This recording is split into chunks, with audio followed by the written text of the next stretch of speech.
ഗ്രൂപ്പിൽ ഞാൻ ഉണ്ടായിരുന്നു. ഗ്രൂപ്പിലില്ല. ഇല്ല. ഞാൻ ഗ്രൂപ്പിലില്ലാത്തത് അല്ല കൊണ്ട് മാതാജി, എന്താ മാതാജി? ഇല്ല. നേരത്തെ കിട്ടിക്കൊണ്ടിരുന്ന ഇപ്പൊ ഇല്ല. യൂട്യൂബിൽ കിട്ടുവായിരുന്നല്ലോ നേരത്തെ. നമ്മള് 3 മണിയുടെ ക്ലാസ്സിൽ നമുക്ക് സുനില മാതാജി ക്ലാസ് എടുക്കുമ്പോഴേ നമുക്ക് കിട്ടിക്കൊണ്ടിരുന്നല്ലേ. ഇപ്പം കിട്ടുന്നില്ലല്ലോ അത്. ഇപ്പൊ കിട്ടുന്നില്ല. ഞാൻ സാറിന് എല്ലാ വീഡിയോ ഒന്നുകൂടെ റിപ്പീറ്റ് ചെയ്ത് കേൾക്കും. അപ്പൊ മാതാജിയുടേത് ചിലതൊക്കെ ക്ലാസിന്റെ റെക്കോർഡ് വരുന്നില്ലേ ഗ്രൂപ്പില്? ഇട്ടിട്ടുണ്ട് മാതാജി. അതെന്താ വിചാരിച്ചാ ഞാൻ ലീവ് ആയിരുന്നല്ലോ, അപ്പൊ ശോഭന മാതാജിയാ ഇട്ടത്. അപ്പൊ എനിക്ക് തോന്നുന്നു മറ്റേ ലിങ്ക് മാത്രമേ വരുന്നുള്ളൂ, അതുകൊണ്ടായിരിക്കും മനസ്സിലാവാത്തത്. ക്ലാസ് എടുക്കുന്ന വരണില്ല, റിപ്പീറ്റ് ചെയ്ത് കേൾക്കാൻ പറ്റുന്നില്ല മാതാജി. ലിങ്കാണ് വരുന്നത്. മിനി മാതാജി ഓപ്പൺ ചെയ്യാൻ പറ്റുന്നുണ്ടല്ലോ. മാതാജി മിനി മാതാജി ഒന്ന് ക്ലിയർ ആയിട്ടൊന്ന് ആക്കി കൊടുക്കോ? ഇല്ലെങ്കിൽ പിന്നെ ഞാൻ ചെയ്തില്ല. ഹരീഷ് ആ വീഡിയോ എന്നിട്ടരും മാതാജി ഇട്ടരും നോക്കിയിട്ട്. മാതാജി കുറച്ച് മാതാജി ഒരു ഡൗട്ട്, ക്ലാസ് കഴിഞ്ഞ് ക്ലിയർ ചെയ്ത് തന്നാ മതി. ഈ 9ാമത്തെ അധ്യായത്തിലെ 2ാമത്തെ ശ്ലോകത്തിൽ ഭഗവാൻ പറയുന്നുള്ളൂ ഏറ്റവും അതീവ രഹസ്യമായ ഈ രാജവിദ്യ എന്ന് വെച്ചാൽ ഭക്തിയോഗത്തെ കുറിച്ചല്ലേ ഭഗവാൻ ആ രഹസ്യം പറയുന്നത്? ഭക്തിയോഗം അല്ലേ മാതാജി അത്? ഭക്തി അതാണോ? ഭക്തിയെ കുറിച്ച് ഭക്തി അതാണ് അതീവ രഹസ്യങ്ങളിൽ വെച്ച് രാജാവാന്ന് പറയുന്നത് ഈ ഭക്തിയോഗത്തെ കുറിച്ച് അല്ലേ മാതാജി? ഭക്തിയെ കുറിച്ച് തന്നെയാണ് ഭക്തിയോഗം, അതിനെ കുറിച്ചാണ് പറയുന്നത്. ഇത് പഠിക്കുമ്പോ ഒരു കൺഫ്യൂഷൻ വരുന്നത്. അപ്പൊ ഇനി എന്തോ അതീവ രഹസ്യം എന്നുള്ള എന്തുവാണ്? പിന്നെ വായിച്ചപ്പോഴും 3ാമത്തെ പറയുന്നുണ്ടല്ലോ ഈ ഭക്തിയുത സേവനത്തെ കുറിച്ച്. ഭക്തിയുത സേവനം ഞാൻ അത് ശ്രദ്ധിച്ചായിരുന്നു. എപ്പോഴും മനസ്സിലായി. എന്നാലും മാതാജിയുടെ ഒന്നും കൂടെ ചോദിച്ചൊന്ന് കൺഫേം ചെയ്തതാണ് അത്. ഹരേ കൃഷ്ണ. അപ്പൊ നിങ്ങൾ അഥവാ ഇന്ന് ക്ലാസ്സിൽ കയറിയിട്ട് നമ്മളെ ഗ്രൂപ്പിൽ ആഡ് ആവാത്തവർക്ക് ഭാഗവതത്തിന്റെ ഇന്നത്തെ ക്ലാസ്സിന്റെ വീഡിയോ കിട്ടില്ലെങ്കിൽ മിനി മാതാജിയോട് ചോദിച്ചാലും മാതാജി ഇട്ട് തരും. ഇപ്പൊ ഞാൻ അങ്ങനെയാണ് മാതാജിയുടെ ക്ലാസ് എടുക്കുന്നത്. എനിക്കിപ്പം അല്ലാതെ എനിക്ക് കിട്ടുന്നില്ല. എന്നെ ചോദിച്ചപ്പോ 1 വീക്ക് കഴിഞ്ഞിട്ട് എന്നെ ആഡ് ചെയ്യാന്ന് പറഞ്ഞു ഗ്രൂപ്പിൽ. അങ്ങനെ വരുമ്പോ ഗ്രൂപ്പിൽ നമുക്ക് കാണുമോ മാതാജി? ഗ്രൂപ്പിൽ ഇപ്പൊ ആഡ് ചെയ്ത് കഴിഞ്ഞാൽ നമുക്ക് കിട്ടും അല്ലേ? മാതാജി കാരണം വെച്ച് കഴിഞ്ഞാല് അല്ലെങ്കിൽ എന്താ കുറെ പേരെന്ന് വെച്ചാൽ വെറുതെ കയറി 1 ദിവസം 2 ദിവസം കയറിയിട്ട് പിന്നെ കയറില്ല. ബുദ്ധിമുട്ടാർക്ക് പിന്നെ അവരെ വിളിച്ചോണ്ടിരിക്കണം നോക്കി. അപ്പൊ അതുകൊണ്ട് ഒരാഴ്ച എനിക്കും ഈ മൺഡേ നെക്സ്റ്റ് വീക്ക് ആകുമ്പോഴേ 1 വീക്ക് ആകത്തുള്ളൂ. ഞാനിപ്പോ 4 ഡേയ്സ് ആയതേ ഉള്ളൂ. ആഗ്രഹം ഉണ്ടെങ്കിൽ മാതാജിയോട് പറയാം ആഡ് ചെയ്ത് തരും മാതാജി. ഞാനിന്ന് പറഞ്ഞായിരുന്നു. അപ്പൊ മാതാജി പറഞ്ഞ് 1 വീക്ക് ആവട്ടെ എന്ന് പറഞ്ഞു. അതുകൊണ്ടാണ് ഇങ്ങനെ ചെറിയൊരു ഇത് വെച്ചിരിക്കുന്നത്. അപ്പൊ അങ്ങനെയാവുമ്പോൾ അത് നല്ലത് തന്നെ. പക്ഷെ നല്ലപോലെ മനസ്സിലായി മാതാജി. എനിക്ക് ഭാഗവതമൊക്കെ ശരിക്കും സത്യം പറഞ്ഞു മനസ്സിലായി നല്ലപോലെ കേട്ടാ. അത് നമ്മൾ ഞാൻ പറഞ്ഞില്ലേ, ഞാൻ ഒരിക്കലും ഇതൊന്നും വിചാരിച്ചിട്ടല്ല മാതാജി നമ്മളിതൊന്നും തുടങ്ങിയത്. പക്ഷെ ആ ക്ലാസ്സിലുള്ളവരുടെ നമ്മൾ ആഗ്രഹം അനുസരിച്ചാണല്ലോ ഇതൊക്കെ നടക്കുന്നത്. നമുക്ക് എത്രത്തോളം ഉണ്ടോ അതിനനുസരിച്ച് അത് ഭഗവാൻ നമ്മളെ കൊണ്ട് ചെയ്യിപ്പിക്കല്ലേ ഇതൊക്കെ. മാതാജിക്ക് എത്ര പറഞ്ഞാലും തൃപ്തിയാകത്തില്ല. ഞങ്ങളെ മനസ്സിലാക്കാനുള്ള ഒരു മീൻസ് ആകാംക്ഷ, ഇങ്ങനെ പറഞ്ഞ് മനസ്സിലാക്കണമെന്ന് അറിയത്തില്ലാത്ത ഒരു പിന്നെ ക്യൂരിയോസിറ്റിയാണ് എനിക്ക് വളരെ ഇഷ്ടപ്പെട്ടത്. എത്ര പറഞ്ഞാലും മതിയാകത്തില്ല മാതാജിക്ക്. വീണ്ടും വീണ്ടും അത് റിപ്പീറ്റ് ചെയ്ത് ഞങ്ങൾക്ക് മനസ്സിലാകുന്നുണ്ടോ എന്ന് മാതാജിയുടെ ഒരു എൻക്വയറി, അത് ഭയങ്കര ഇഷ്ടപ്പെട്ടു എനിക്ക് അതേ ക്ലാസ്. അത് നിങ്ങളുടെ ഒരു ഇതാണ് മാതാജി. അത് എന്റേതല്ല, നമ്മുടെ ഒരു ആ ക്ലാസിന്റെ ഇതായിരിക്കും ചിലപ്പോ അതൊക്കെ. നല്ല ക്ലാസ് ആയിരുന്നു മാതാജി. ഞാനിപ്പോ മാതാജിയുടെ വിനയം കൊണ്ട് തോന്നുന്നതാണ് മാതാജിക്ക് അത്. ഞങ്ങൾക്ക് അത്രയും നല്ലതായിട്ട് മനസ്സിലാക്കി. ഞാൻ ഒത്തിരി ഭാഗവതം ക്ലാസ് കേൾക്കുന്നതുകൊണ്ട് ഓൺലൈനിൽ 4 ചാപ്റ്റർ പഠിച്ചു കഴിഞ്ഞ് 4 സ്കന്ധം ഓൾറെഡി പഠിച്ചു കഴിഞ്ഞ്. എന്നിട്ടും എനിക്ക് ഇത്രയും നല്ലപോലെ മനസ്സിലായത് മാതാജിയുടെ ഈ 3-4 ദിവസത്തെ ക്ലാസ് അറ്റൻഡ് ചെയ്തപ്പോഴാണ്. ഈ സമ്മറി, സമാൻ സബ്സ്റ്റൻസ്, ഓരോ ലൈൻ തൊട്ട് ഇന്ന ലൈൻ വരെ ഇന്നതാണ് മനസ്സിലാകുന്നത് എന്ന് പറഞ്ഞപ്പോൾ അത് എനിക്ക് ഭയങ്കര ഒരു പുതിയ അറിവാണത്. നമ്മൾ ജനറലി വായിച്ചു പോകും, എല്ലാം കേൾക്കുന്നുണ്ട്. പക്ഷെ അത് ഡീറ്റെയിൽ ആയിട്ട് ഇന്നാണത് മനസ്സിലായത്. ഇന്നലെ ഇന്നുമാണ് അത് മനസ്സിലായത്. ഇന്ന ലൈൻ തൊട്ട് ഇന്ന ലൈൻ വരെ ഇന്നതാണ് പറയുന്നത്. അത് ഞങ്ങൾക്ക് ഇതുവരെ ആരും പറഞ്ഞു തന്നിട്ടില്ലായിരുന്നു. ഇനി മാതാജി ഈ സമ്മറി നാളെ കാണത്തില്ലല്ലോ, ഇനി മറ്റന്നാളെ കാണത്തുള്ളൂ അല്ലേ? നാളെ ഏകാദശി ആയതുകൊണ്ട് നാളെ രാവിലത്തെ സൺഡേ ക്ലാസ് ഉണ്ട്. ഡെയിലി ഉണ്ട് മാതാജി, ഡെയിലി നിത്യം ഭാഗവത ഡെയിലി ഉണ്ട് കേട്ടോ. നാളെ ഉണ്ടാവില്ല, മറ്റന്നാൾ പിറ്റന്നാളായിട്ട് നമുക്കത് 19 എണ്ണം കംപ്ലീറ്റ് ചെയ്യാൻ നോക്കാം. വളരെ ഉപകാരം മാതാജി. ഹരേ കൃഷ്ണ. അപ്പൊ നമുക്ക് നമ്മുടെ ക്ലാസ്സിലേക്ക് പോകാം. ഹരേ കൃഷ്ണ. ഓം നമോ ഭഗവതേ വാസുദേവായ. ഓം നമോ ഭഗവതേ വാസുദേവായ. ഓം നമോ ഭഗവതേ വാസുദേവായ. ഓം അജ്ഞാനതിമിരാന്തസ്യ ജ്ഞാനാഞ്ജനാശലാകയ ചക്ഷുരുന്മീലിതം യേന തസ്മൈ ശ്രീ ഗുരവേ നമഃ. നമോ വിഷ്ണുപാദായ കൃഷ്ണപ്രേഷ്ഠായ ഭൂതലേ ശ്രീമതേ ഭക്തിവേദാന്ത സ്വാമിനിധി നാമിനേ. നമസ്തേ സാരസ്വതേ ദേവേ ഗൗരവാണി പ്രചാരിണേ നിർവിശേഷ ശൂന്യവാദി പാശ്ചാത്യദേശധാരിണേ. जय श्री कृष्ण चैतन्य प्रभु नित्यानंद श्री अद्वैत गदाधर श्रीवासादि गौर भक्त वृंद. हरे कृष्ण कृष्ण कृष्ण हरे हरे, हरे राम राम राम हरे हरे. हरे कृष्ण. ശ്രീ ശ്രീ രാധാ ഗോവിന്ദ് ടെമ്പിൾ ഇസ്കോൺ ബാംഗ്ലൂരിന്റെ ഭഗവത്ഗീത ക്ലാസ്സിലേക്ക് എല്ലാവർക്കും സ്വാഗതം. ഹരേ കൃഷ്ണ. എല്ലാവർക്കും പ്രണാമം. അപ്പൊ നമ്മൾ ഇന്നലെ അധ്യായം 9 രാജവിദ്യ രാജഗുഹ്യ യോഗം. ആ അധ്യായത്തില് നമ്മൾ എത്ര ശ്ലോകം വരെ നമ്മൾ ഇന്നലെ കണ്ടത്? ഇന്നലെ 15 ശ്ലോകം മാതാജി. ഹരേ കൃഷ്ണ. 15 ശ്ലോകം വരെ 16 തുടങ്ങി. 16 തൊട്ട്. അപ്പൊ നമ്മൾ ഇന്നലെ പറഞ്ഞതില് മെയിൻ ആയിട്ടുള്ള പോയിന്റ്സ് എന്തൊക്കെയാ പറഞ്ഞിട്ടുണ്ടായിരുന്നത് ഓർമ്മയുണ്ടോ? ഭഗവാൻ പറഞ്ഞു ഏറ്റവും രഹസ്യമായ ജ്ഞാനം, അതീവ രഹസ്യമായ ജ്ഞാനമാണ് പറഞ്ഞു കൊടുക്കുന്നത്. അത് രാജവിദ്യയാണ്, രാജഗുഹ്യമാണെന്ന് പറഞ്ഞു അല്ലെ. അപ്പൊ ഭക്തിയോഗം, ഭക്തിയെ കുറിച്ചാണ് അവിടെ പറയുന്നത്. ആ ഭക്തി എന്ന് പറയുന്നത് എല്ലാത്തിലും വെച്ച് ഏറ്റവും ശ്രേഷ്ഠമായതെന്ന് പറഞ്ഞു. പിന്നെ അവിടെ എന്ത് വേണമെന്ന് പറഞ്ഞു? വിശ്വാസം. ഭഗവാനിൽ വിശ്വാസം ഉണ്ടാവണം. വിശ്വാസം ഇല്ലാത്തവർക്കൊന്നും ഇത് ഭഗവാനെ പ്രാപിക്കാൻ സാധിക്കില്ല. ഭഗവാൻ സർവ്വവ്യാപിയാണെന്ന് പറഞ്ഞു. ഭഗവാന്റെ ശക്തികള് അചിന്യമാണെന്ന് പറഞ്ഞു. ഇതൊക്കെ നമുക്ക് മനസ്സിലാക്കാൻ വേണ്ടി ഭഗവാൻ നമുക്ക് മനസ്സിലാവുന്ന രീതിയിൽ ഒരു ഉപമ പറഞ്ഞു. ആകാശത്ത് കാറ്റിരിക്കുന്നത് പോലെ അല്ലെ. ആകാശത്ത് കാറ്റ് എപ്പോഴും ആകാശത്ത് തന്നെ നിലകൊള്ളും, പക്ഷെ അത് അവിടെ നിന്ന് മാറുന്നില്ല. പക്ഷെ നമുക്ക് എന്താണ് അതിന്റെ സാന്നിധ്യം, ആ വസ്തുക്കളുടെ ചലനം കൊണ്ട് നമുക്ക് മനസ്സിലാക്കാൻ സാധിക്കും കാറ്റിന്റെ. അത് പറഞ്ഞു. പിന്നെ സൃഷ്ടി സംഭവിക്കുന്നതും അതുപോലെ തന്നെ ലയനം സംഭവിക്കുന്നതെല്ലാം ഭഗവാനിൽ തന്നെയാണ്. കൽപ്പത്തെ കുറിച്ച് പറഞ്ഞു നമ്മൾ ഇന്നലെ അല്ലെ. അതായത് ബ്രഹ്മാവിന്റെ ഒരു പകലിനെയാണ് കൽപ്പം എന്ന് പറയുന്നത്. എന്താ പറഞ്ഞത്?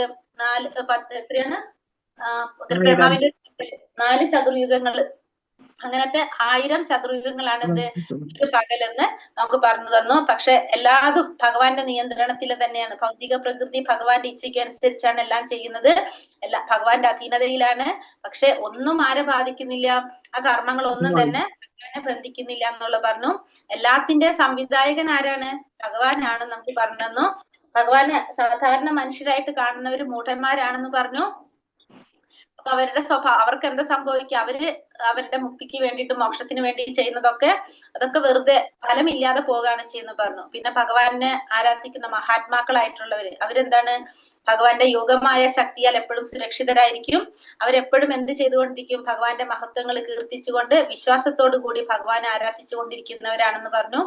പിന്നെ പലതരത്തിലുള്ള ആരാധകരെ കുറിച്ച് പറഞ്ഞു അല്ലെ. ഭഗവാൻ ആരാധിക്കുന്ന ആദ്യം നമ്മൾ മഹാത്മാക്കളെ കുറിച്ച് കണ്ടു. അതിനുശേഷം 4 സുഹൃത്തികളെ കുറിച്ച്, അർത്ഥോ ജിജ്ഞാസു അർത്ഥാർത്ഥി ജ്ഞാനി, അവരെ കുറിച്ച് പറഞ്ഞു.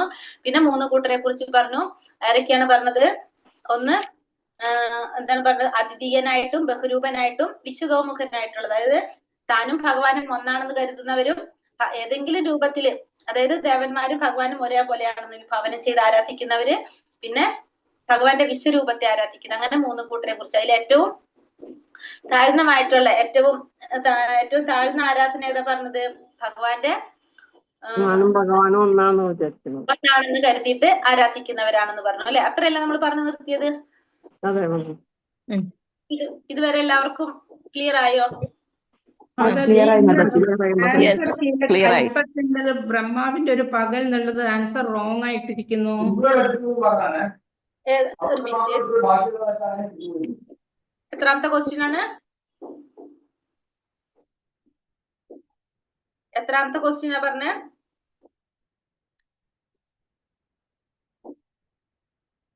Question number 10.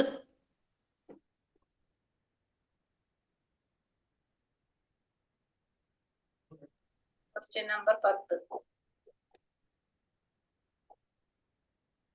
10ാമത്തെ ചോദ്യം തന്നെ. കൽപ്പം എന്നാല് ഭഗവാന്റെ ഒരു നിമിഷം, ബ്രഹ്മാവിന്റെ ഒരു പകല്, 100 യുഗങ്ങള്, 1 വർഷം. അതിലെന്താ ക്വസ്റ്റ്യൻ? സംശയം? അല്ല, അത് ബ്രഹ്മാവിന്റെ ഒരു പകലല്ലായിരുന്നോ ആൻസർ? അതെ. പക്ഷേ 9. അത് എന്ത് കറക്റ്റ് പറ്റി? ആണല്ലേ? ബ്രഹ്മാവിന്റെ ചിലപ്പോ എന്താ സംഭവിക്കുന്നത് അറിയോ? ഇതിന്റെ ആൻസർ കീ കൊടുക്കുമ്പോ ABCD എന്ന് പറഞ്ഞിട്ട് അവർക്ക് ആൻസർ കീ കൊടുക്കുക. അപ്പൊ ചിലപ്പോ അവര് അങ്ങോട്ട് ചിലപ്പോ മാറിപ്പോവല്ലോ നമ്പർ വെച്ചിട്ട്, അങ്ങനെ പറ്റും. നിങ്ങൾക്ക് അറിയാലോ അതിന്റെ ആൻസർ ബ്രഹ്മാവിന്റെ ഒരു പകൽ പറഞ്ഞ കൽപ്പാണ്. അതുപോലെ ഒരു സംശയം കൂടി, കാരണസമുദ്രത്തിൽ ഏത് വിഷ്ണുവിന്റെ ഉച്ഛ്വാസം ആണ് പ്രപഞ്ചങ്ങൾ ഉണ്ടാക്കുന്നത് എന്നുള്ളത്? കാരണസമുദ്രത്തിൽ ആരാ ഉള്ളത്? കാരണസമുദ്രത്തില് വിഷ്ണു. വിഷ്ണു. എത്രാമത്തെ ചോദ്യാ? 12. അപ്പൊ അതിന്റെ ആൻസർ ബി അല്ല, കാരണോദകശായി വിഷ്ണു അല്ല ആൻസർ വേണ്ടത്? കാരണോദകശായ വിഷ്ണുവിന്റെ, അതെ, കാരണോദകശായ വിഷ്ണുവിന്റെ സമുദ്രത്തിൽ ശയിക്കുന്ന ഏത് വിഷ്ണുവിന്റെ ഉച്ഛ്വാസത്തിൽ നിന്നാണ് പ്രപഞ്ചങ്ങൾ ഉണ്ടാകുന്നത്? കാരണോദകശായ വിഷ്ണുവിന്റെ കേട്ടോ. കാരണോദകശായി. അതേപോലെ തന്നെ അപ്പൊ 13 വരുന്നത് പിന്നെ അന്തപ്രവിഷ്ടനായിരിക്കുന്നത് ഓരോ അണുവിലും ഇരിക്കുന്ന ക്ഷീരോദകശായി വിഷ്ണു അല്ലേ? അതെ അതെ അതെ, ക്ഷീരോദകശായി. അതെല്ലാം തെറ്റിട്ടിട്ടുണ്ട് പറഞ്ഞ പോലെ. അതൊക്കെ തെറ്റായിട്ടിരിക്കുന്നത്. അതെ അതെ തെറ്റായിട്ട് ഇറക്കണം. മിനിറ്റ് ഞാൻ നോക്കട്ടെ അവർക്ക് കൊടുത്ത ആൻസർ എങ്ങനെയാന്നുള്ളത്.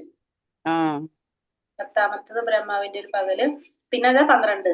ആ കാരണോദകശായി 10, 11, 12, 13 എല്ലാം ഉണ്ട്. അങ്ങനെ 13 ഓരോ അണുവിലും അന്തവിഷ്ടനായിട്ടിരിക്കുന്ന ഭഗവാൻ ഏതാണ്? നമുക്കറിയാലോ ഇതിന്റെ ഉത്തരം. നമുക്കറിയാം, പക്ഷെ ആൻസർ റോങ് ആയി വരുമ്പോ ഞാൻ ചോദിക്കട്ടെ, നോക്കട്ടെ. ഇത് പക്ഷെ നിങ്ങൾ ക്ഷീരോദകശായി വിഷ്ണു അല്ലേ എഴുതിയത്? ക്ഷീരോദകശായി വിഷ്ണു ആണ് എഴുതിയത്, പക്ഷെ ആൻസർ റോങ് ആണ് വന്നിരിക്കുന്നത്. ചോദിക്കട്ടെ, നോക്കാം, പറയട്ടോ, ഒന്ന് പറയാം. ചിലപ്പോ എനിക്ക് തോന്നുന്നത് ആ ABCD നമ്മൾ ആൻസർ ആണോ കൊടുക്കുന്നത്, നിങ്ങൾ ABCD ആണോ കൊടുക്കുന്നത്? പ്രോബ്ലം മാതാജി അത് ചിലപ്പോ. കാരണം ചിലപ്പോ 8 മാറിക്കഴിഞ്ഞാൽ ആൻസർ മാറിപ്പോകുമല്ലോ. മാറിപ്പോവും, പക്ഷെ നമ്മള് ഇതെല്ലാം കൂടെ പഠിച്ച് കൺഫ്യൂഷൻ ആയി പോയോ എന്നൊരു സംശയമായി പോകും. നിങ്ങൾക്ക് കൺഫ്യൂഷൻ ആവണ്ട, നമുക്കറിയാലോ ആൻസർ കറക്റ്റ് ആന്നുള്ളത്. അപ്പൊ അവരോട് പറയാം, ഇതാണല്ലോ പറഞ്ഞത് മാതാജി, ഇതാണല്ലോ എന്ന് പറയാ. ഞാൻ എന്തായാലും ഒന്ന് പറയുന്നു, നോക്കിക്കോളാൻ പറയും, എല്ലാവരുടെ അടുത്തും ശ്രദ്ധിച്ചോളാൻ പറയാം. ഹരേ കൃഷ്ണ മാതാജി. ഹരേ കൃഷ്ണ. ഹരേ കൃഷ്ണ. ഓം നമോ ഭഗവതേ വാസുദേവായ. ശ്രീ രാധാ ഗോവിന്ദ് കി ജയ്, ശീല പ്രഭുപാദ് കി ജയ്. നമ്മൾ ഇനി 16ാമത്തെ ശ്ലോകമാണ് നമ്മൾ എടുക്കേണ്ടത്. 9. ഇനി ആരാധനയുടെ പരമോന്നത വസ്തുവാണ് ആര്? ഭഗവാൻ കൃഷ്ണൻ എന്ന് പറയുന്നു. അപ്പൊ ഭഗവാന്റെ വിശ്വരൂപത്തെ ആരാധിക്കുന്നവരെ കുറിച്ച് 16 മുതൽ 19 വരെയുള്ള ശ്ലോകത്തിലും 20 മുതൽ 25 വരെയുള്ള ശ്ലോകത്തില് ദേവന്മാരെ ആരാധിക്കുന്നവരെ കുറിച്ച് പറയുന്നു. അഹം ക്രതുരഹം യജ്ഞ സ്വാതഹാമഹമൗഷധം മന്ത്രോഹാമഹമേ വാച്യ അഹമഗ്നീരഹം ഹുതം. കൂടെ പറയുന്നത് ക്രിയയും യജ്ഞവും ഞാനാകുന്നു. പിന്നെ പിതൃക്കൾക്ക് നൽകപ്പെടുന്ന ഹവ്യം, ഔഷധം, അഭൗതിക മന്ത്രം എല്ലാം ഞാനാണ്. അഗ്നിയും അതിൽ ഹോമിച്ച നെയ്യും ഞാൻ തന്നെ. അപ്പൊ ഭഗവാൻ പറയുന്നത് എല്ലാം ഞാൻ തന്നെയാണ്. യജ്ഞമായാലും മന്ത്രമായാലും അഗ്നി ആയാലും ഹോമദ്രവ്യം, ഇതൊക്കെ ആരാണ്? ഭഗവാൻ തന്നെയാണ്. എല്ലാത്തിന്റെയും പരമലക്ഷ്യം ഭഗവാനാണ്. ഈ പറഞ്ഞ എല്ലാതും ഭൗതികമാണെങ്കിലും ഇതൊക്കെ ഭഗവാനുമായിട്ട് ബന്ധപ്പെടുത്തുമ്പോൾ ഇതൊക്കെ എന്തായിട്ട് മാറും? അതീന്ദ്രിയമായിട്ട് മാറും. അപ്പൊ എല്ലാതും ഭഗവാൻ തന്നെയാണെന്ന് ഭഗവാൻ അവിടെ പറയുന്നത്. പിതാഹമസ്യ ജഗതോ മാതാ ധാതാ പിതാമഹഃ വേദ്യം പവിത്രം ഓംകാരം ഋത്സാമായജുരേവച. ലോകത്തിന്റെ അമ്മയും അച്ഛനും രക്ഷകനും പിതാമഹനും ഞാൻ തന്നെ. അറിയേണ്ടതും എന്നെ കുറിച്ച് പവിത്രമാകുന്നതും ഞാനാണ്. പ്രണവവും ഋക് സാമ യജുർവേദങ്ങളും എല്ലാം ആര് തന്നെയാണ്? ഞാൻ തന്നെയാണ്. അപ്പൊ ലോകത്തിന്റെ അമ്മ, അച്ഛൻ, രക്ഷകൻ, പിതാമഹൻ ഒക്കെ ഞാൻ തന്നെയാണ്. അറിയേണ്ടത് ആരെ കുറിച്ചാണ്? എന്നെ കുറിച്ചാണ്. പവിത്രമാകുന്നതും ഞാനാണ്. എന്നെ കുറിച്ച് അറിയുമ്പോഴാണ് എന്ത് സംഭവിക്കുന്നത്? പവിത്രമാകുന്നത്. പ്രണവവും ഋത്ത് സാമ യജുർവേദങ്ങൾ ഇതെല്ലാം ആര് തന്നെയാണ്? ഇതൊക്കെ ഭഗവാൻ തന്നെയാണെന്ന് ഭഗവാൻ ഇവിടെ പറഞ്ഞു തരാണ്. ഗതിർ ഭർത്ത ഗതിർ ഗതിർ ഭർത്താ പ്രഭു സാക്ഷി നിവാസ ശരണം സുഹൃർ പ്രഭവ പ്രളയ സ്ഥാനം നിധാനം ബീജമവ്യയം. ലക്ഷ്യവും ഭരണകർത്താവും പ്രഭുവും സാക്ഷിയും വാസസ്ഥാനവും ആശ്രയവും ഉറ്റമിത്രവും ഞാനാകുന്നു. സൃഷ്ടിയും സംഹാരവും എല്ലാറ്റിന്റെയും അടിസ്ഥാനവും ശാശ്വതമായ ബീജവും ഞാൻ തന്നെ. അപ്പൊ ലക്ഷ്യം ആരാണ്? ഭഗവാനാണ്. എല്ലാറ്റിന്റെ ഭരണകർത്താവ് ആരാണ്? അതും ഭഗവാൻ തന്നെയാണ്. എല്ലാവരുടെയും പ്രഭുവും എല്ലാറ്റിനും സാക്ഷിയും എല്ലാവരുടെയും വാസസ്ഥാനവും ആശ്രയവും ഉറ്റമിത്രവും എല്ലാം ആര് തന്നെയാണ്? ഒക്കെ ഭഗവാൻ തന്നെയാണ്. അപ്പൊ സൃഷ്ടി സംഹാരം എല്ലാറ്റിന്റെ അടിസ്ഥാനം ശാശ്വതമായ ബീജം ഇതൊക്കെ ഭഗവാൻ തന്നെയാണെന്ന് പറഞ്ഞു. അപ്പൊ എല്ലാവരുടെയും പരമമായ ആശ്രയം ആരാണെന്ന് പറയുന്നത്? ഭഗവാൻ കൃഷ്ണനാണെന്ന് ഭഗവാൻ പറയാണ്. അപ്പൊ യഥാർത്ഥത്തില് എല്ലാവരുടെയും സുരക്ഷയും ആശ്രയവും എല്ലാം ആരിൽ മാത്രമേ ഉള്ളൂ? ഭഗവാനിൽ മാത്രമാണ് ഉള്ളതെന്ന് നമുക്ക് ഈ ശ്ലോകത്തിലൂടെ ഭഗവാൻ പറഞ്ഞു തരാണ്. കൃഷ്ണന്റെ വ്യത്യസ്ത ശക്തി കേന്ദ്രങ്ങളോട് അടുക്കുന്നതും പരോക്ഷമായുള്ള കൃഷ്ണ സാമീപ്യമാണ്. പക്ഷേ ഒരാൾ നേരിട്ട് കൃഷ്ണനെ സമീപിക്കുകയാണ് വേണ്ടത്. അത്രയും സമയവും ശക്തിയും നഷ്ടപ്പെടുത്താതെ കഴിക്കാമല്ലോ. അപ്പൊ ഭഗവാന്റെ പലതരത്തിലുള്ള ശക്തി കേന്ദ്രങ്ങളാണ് ആര്? നമുക്കറിയാം, ദേവന്മാരെല്ലാവരും. അപ്പൊ നമ്മളിപ്പോ ഈ ദേവന്മാരോട് അടുക്കുന്നതും പരോക്ഷമായിട്ട് ആരോട് തന്നെയാണ് അടുക്കുന്നത്? ഭഗവാനോട് തന്നെയാണ് അടുക്കുന്നത്. പക്ഷേ ഒരാൾ നേരിട്ട് ഭഗവാനെ സമീപിക്കുകയാണ് വേണ്ടത്. അപ്പൊ അതിനേക്കാളും നല്ലത് എന്താണ്? നേരിട്ട് നമ്മൾ ഭഗവാനെ സമീപിക്കുന്നതാണ്. അത്രയും സമയവും ശക്തി നമുക്ക് നഷ്ടപ്പെടുത്താതെ കഴിക്കാമല്ലോ. അവിടെ ഉദാഹരണം പറയുന്നത്, ഒരു കെട്ടിടത്തിന്റെ മുകളിലേക്ക് നമുക്ക് കയറി പോകാനായിട്ട് ലിഫ്റ്റും ഉണ്ട്, സ്റ്റെപ്പും ഉണ്ട്. ലിഫ്റ്റിൽ കയറി പോയി കഴിഞ്ഞാൽ നമുക്ക് എന്താണ്, ഇപ്പൊ നമ്മൾ അഞ്ചാമത്തെ നിലയിലേക്കാണ് പോകണമെങ്കിൽ ലിഫ്റ്റിൽ പോയി കഴിഞ്ഞാൽ നേരെ അതിൽ കയറിയിട്ട് 5ാമത്തെ നമ്പർ അമർത്തി നമ്മൾ 5ാമത്തെ നിലയിലെത്തും. സ്റ്റെപ്പ് കയറി പോകുകയാണെങ്കിലോ നമ്മൾ പതുക്കെ പതുക്കെ വിഷമിച്ച് കയറി ചിലപ്പോ നമുക്ക് വയ്യാണ്ടായി കഴിഞ്ഞാൽ നമ്മൾ തിരിച്ചിറങ്ങി പോരുകയും ചെയ്യും. അല്ല, അവിടെ എത്താണെങ്കിൽ തന്നെ നമ്മൾ ക്ഷീണിച്ച് അവശരാവുകയും ചെയ്യും. അപ്പൊ അതിന് നല്ല നമുക്ക് എപ്പോഴും എന്താണ്? ലിഫ്റ്റിൽ പോണതാണ്. അപ്പൊ അതേപോലെ തന്നെ നമുക്ക് എന്ത് ചെയ്യാം? നേരിട്ട് ഭഗവാനെ പ്രാപിക്കാം. ഭഗവാനെ നേരിട്ട് സമീപിക്കാനാണ് നല്ലത്. അല്ലെങ്കിൽ നമ്മള് ഇടയ്ക്ക് വെച്ച് ചിലപ്പോ നമുക്ക് മടങ്ങി പോവുകയും ചെയ്യും നമ്മൾ. അപ്പൊ അതുകൊണ്ട് പറയുന്നത്, നേരിട്ട് എന്ത് ചെയ്യാം? നമുക്ക് ഭഗവാനെ പ്രാപിക്കാം. ഭഗവാനെ സമീപിക്കുന്നത് തന്നെയാണ് നല്ലത്. തപാമ്യാഹമഹം വർഷം നിഗ്രഹണ മൃത്യു സൃജാമി ച അമൃതം ചൈവ മൃത്യുശ്ച സദാ സച്ചാഹമർജുന. അല്ലയോ അർജുന, ഞാൻ ഊർജം പ്രദാനം ചെയ്യുന്നു, മഴ പെയ്യിക്കുന്നതും നിർത്തുന്നതും ഞാൻ തന്നെയാണ്. ഞാനാണ് അമൃതവും മൃത്യുവും ആത്മാവും ജഡവസ്തുവും എന്നിലാണ്. അപ്പൊ അർജുനനോട് പറയാണ്, ഞാൻ ഊർജം പ്രദാനം ചെയ്യുന്നു. അപ്പൊ എല്ലാവരിലും ഊർജം പ്രദാനം ചെയ്യുന്നത് ആരാണ്? ഭഗവാനാണ്. മാത്രമല്ല ഭഗവാൻ പറയാണ്, മഴ പെയ്യിക്കുന്നതും ഭഗവാനാണ്, ആ മഴ ഇല്ലാതാക്കുന്നതും നിർത്തുന്നതും ഭഗവാനാണ്. അമൃതമായിട്ട് വരുന്നതും മൃത്യുവായിട്ട് വരുന്നതും, അമൃതമായിട്ടുള്ളതും മൃത്യുവായിട്ട് വരുന്നതും, അതുപോലെ തന്നെ ആത്മാവും ജഡവസ്തു ശരീരം, ഇതൊക്കെ ആരിലാണ്? എല്ലാം ഭഗവാനിൽ തന്നെയാണെന്ന് ഭഗവാനോട് പറയാണ്.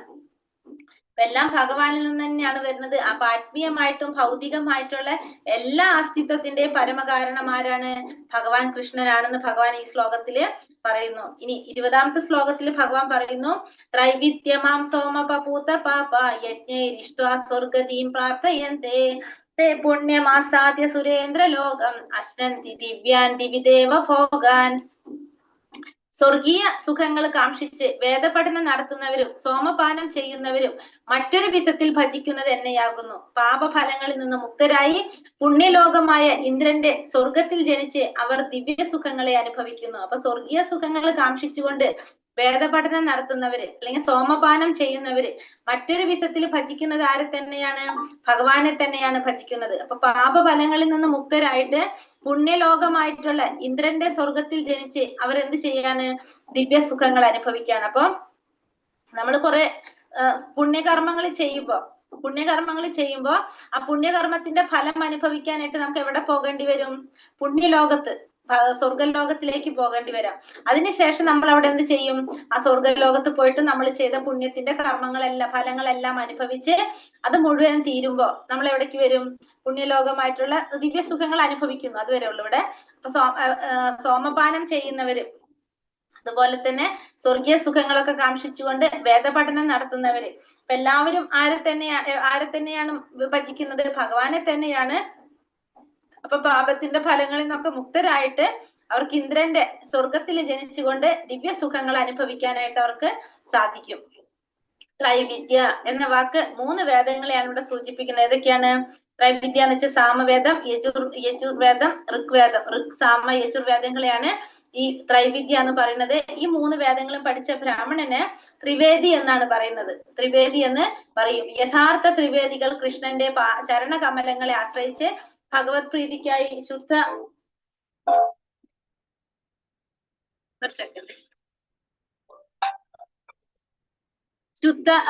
ആശ്രയിച്ച് ഭഗവത് പ്രീതിക്കായി ശുദ്ധ ഭക്തി സേവനത്തിൽ ഏർപ്പെടും. അപ്പൊ ഇവിടെ പറയുന്നത് യഥാർത്ഥ ത്രിവേദികള് കൃഷ്ണന്റെ ചരണകമലങ്ങളെ ആശ്രയിച്ചുകൊണ്ട് ഭഗവത് പ്രീതിക്കായിക്കൊണ്ട് ശുദ്ധ ഭക്തി സേവനത്തിൽ ഏർപ്പെടുന്നവരാണ്. അപ്പൊ ത്രിവേദികൾ എന്ന് പറഞ്ഞാൽ എന്താണ്? ഈ 3 വേദങ്ങളെ കുറിച്ച് അറിയുന്നവര്, സാമവേദം, യജുർവേദം, ഋഗ്വേദത്തെ കുറിച്ച് അറിയുന്നവരാണ്. അത് പഠിച്ച ബ്രാഹ്മണന് ത്രിവേദി എന്നാണ് പറയുന്നത്. പിന്നെ അതിനുശേഷം പറയുന്നത്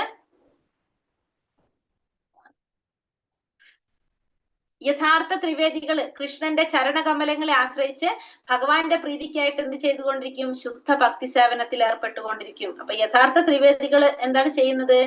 ഭഗവാന്റെ പ്രീതിക്കായിട്ട് ശുദ്ധമായ ഭക്തി സേവനത്തിൽ ഏർപ്പെടുന്നവരാണ് യഥാർത്ഥ ത്രിവേദികൾ എന്ന് ഇവിടെ പറഞ്ഞു തരാണ്.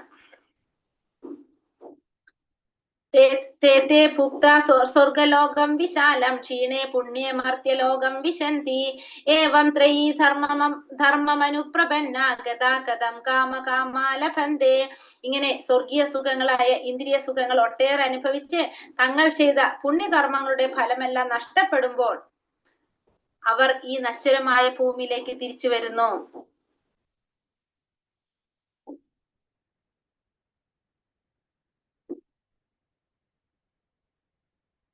എന്താ സംഭവിക്കുന്നത്? അവര് ഭൂമിയിലേക്ക് തിരിച്ചു വരും.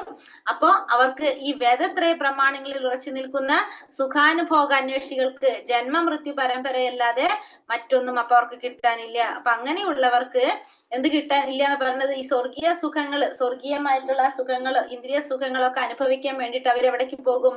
ഇന്ദ്രന്റെ ലോകത്ത് അല്ലെങ്കിൽ പുണ്യലോകത്ത് പോകും. അങ്ങനെ അവിടെ ആ പുണ്യകർമ്മങ്ങൾ ചെയ്തതിന്റെ ഫലമെല്ലാം അനുഭവിച്ചു കഴിയുമ്പോൾ അതൊക്കെ നഷ്ടപ്പെടുമ്പോ നമ്മൾ എവിടേക്ക് വരേണ്ടി വരും? ഈ ഭൂമിയിൽ തിരിച്ചു വരേണ്ടി വരും. അതാണ് ക്ഷീണേ പുണ്യേ മർത്യ ലോകം വിശന്തി എന്ന് പറയുന്നത്.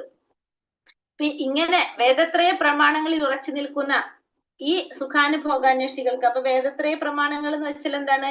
നമ്മൾ ഈ വേദങ്ങളിൽ പറഞ്ഞിരിക്കുന്ന ഇത്തരത്തിലുള്ള കാര്യങ്ങളൊക്കെ ചെയ്യുന്നവർക്ക് എന്താണ്? ഈ ജന്മമൃത്യു പരമ്പരയല്ലാതെ അവർക്ക് വേറൊന്നും കിട്ടാനില്ല. അപ്പൊ അവർക്ക് വേറെ ഒന്നും അനുഭവിക്കാനില്ല. അവർക്ക് എന്ത് വന്നുകൊണ്ടിരിക്കും? അവര് പുണ്യഫലങ്ങൾ അനുഭവിക്കാൻ സ്വർഗത്തിൽ പോകും. അത് കഴിയുമ്പോ ഭൂമിയിൽ വന്ന് ജന്മം എടുക്കും. പിന്നെയും കർമ്മങ്ങൾ ചെയ്തുകൊണ്ടിരിക്കും. പിന്നെയും അവര് സ്വർഗത്തിൽ പോകും. അങ്ങനെ അതിങ്ങനെ മാറിക്കൊണ്ടേയിരിക്കും. പൂർണ്ണജ്ഞാനം നേടിയിട്ടില്ലാത്ത അഥവാ എല്ലാറ്റിനും കാരണഭൂതനായ കൃഷ്ണനെ അറിയാത്തവർക്ക് ജീവിതത്തിന്റെ പരമലക്ഷ്യം പ്രാപിക്കുന്നതിൽ പരാജയമാണ് അനുഭവം. അപ്പൊ ഭഗവാനെ കുറിച്ച് അറിയാത്തവർക്ക്, പൂർണ്ണജ്ഞാനം നേടാത്തവർക്ക്, എല്ലാറ്റിനും കാരണമായിട്ടുള്ള ഭഗവാൻ അറിയാത്തവർക്ക് എന്താണ്? ആ പരമലക്ഷ്യം പ്രാപിക്കാനായിട്ട് അവർക്ക് സാധിക്കില്ല. അപ്പൊ അതിൽ അവർക്ക് പരാജയമാണ് അവർക്ക് അനുഭവപ്പെടുന്നത്. ഉപരിലോകങ്ങളിലേക്കുള്ള പ്രയാണം, വീണ്ടും ഭൂലോകവാസവും അവർക്കൊരു പതിവായി തീരുന്നു. താങ്ങും പൊങ്ങിയും ഈ ചക്രത്തിൽ തിരിച്ചു പോരുന്നു. അപ്പൊ അവര് ഈ ഉപരിലോകത്തിലേക്ക് പോകും, വീണ്ടും ഭൂലോകത്തിലേക്ക് വരും. ഇതിങ്ങനെ മാറി മാറിക്കൊണ്ടേയിരിക്കുകയാണ് ചെയ്യുന്നത്.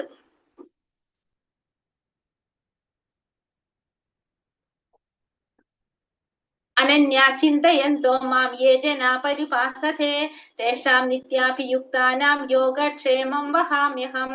എന്റെ ദിവ്യരൂപത്തെ ധ്യാനിച്ചുകൊണ്ട് പൂർണ്ണമായ ഭക്തിയോടെ ആരാണോ എന്നെ എല്ലായ്പ്പോഴും ആരാധിക്കുന്നത് അവർക്ക് വേണ്ടുന്നതെല്ലാം ഞാൻ നൽകും, അവർക്കുള്ളതെല്ലാം ഞാൻ നിലനിർത്തുകയും ചെയ്യും. അപ്പൊ ഭഗവാൻ വലിയൊരു കാര്യം ഇവിടെ പറയാണ്. നമ്മളെപ്പോഴും പരാതി പറയുന്ന ഒരു കാര്യമാണിത്.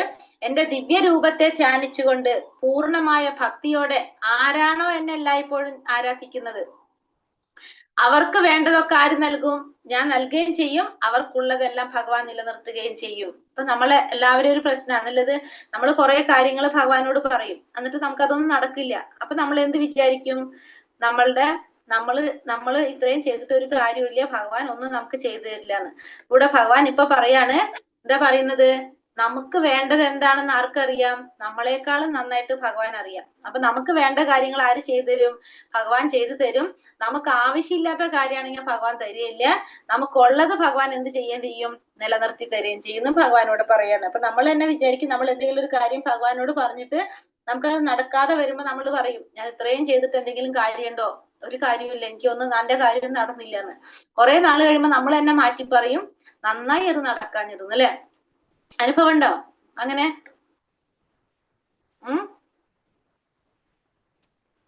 പോയി എല്ലാവരും പോയില്ല മാതാജി, ഒന്നും ഇങ്ങനെ മാതാജി ഉണ്ട്, ഉണ്ട്. ആവശ്യപ്പെടാറില്ല.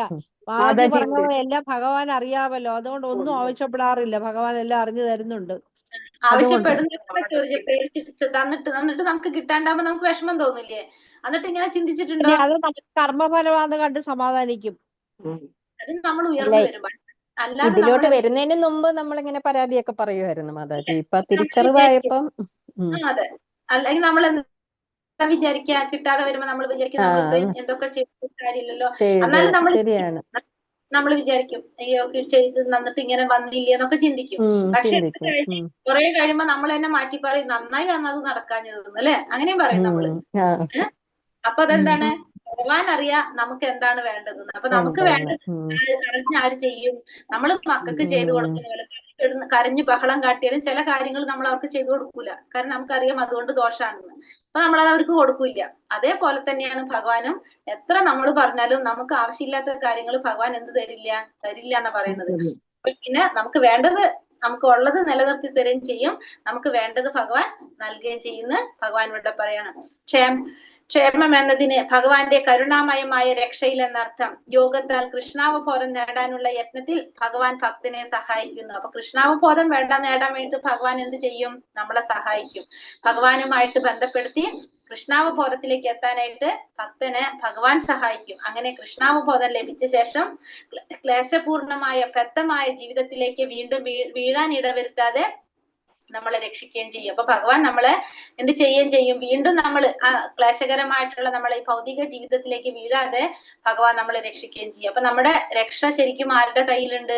ഭഗവാന്റെ കയ്യിലുണ്ട്. പക്ഷെ ചെയ്യണം, കൃഷ്ണാവബോധത്തോടെ നമ്മൾ എപ്പോഴും ഭഗവാനെ ആരാധിച്ചുകൊണ്ടിരിക്കുക. ഭഗവാനെ നമ്മൾ ആരാധിച്ചു കൊണ്ടിരുന്നു കഴിഞ്ഞാല് നമ്മളെ എല്ലാ രീതിയിലും എന്ത് ചെയ്യും? ഭഗവാൻ നമ്മുടെ സഹായിക്കുമെന്ന്.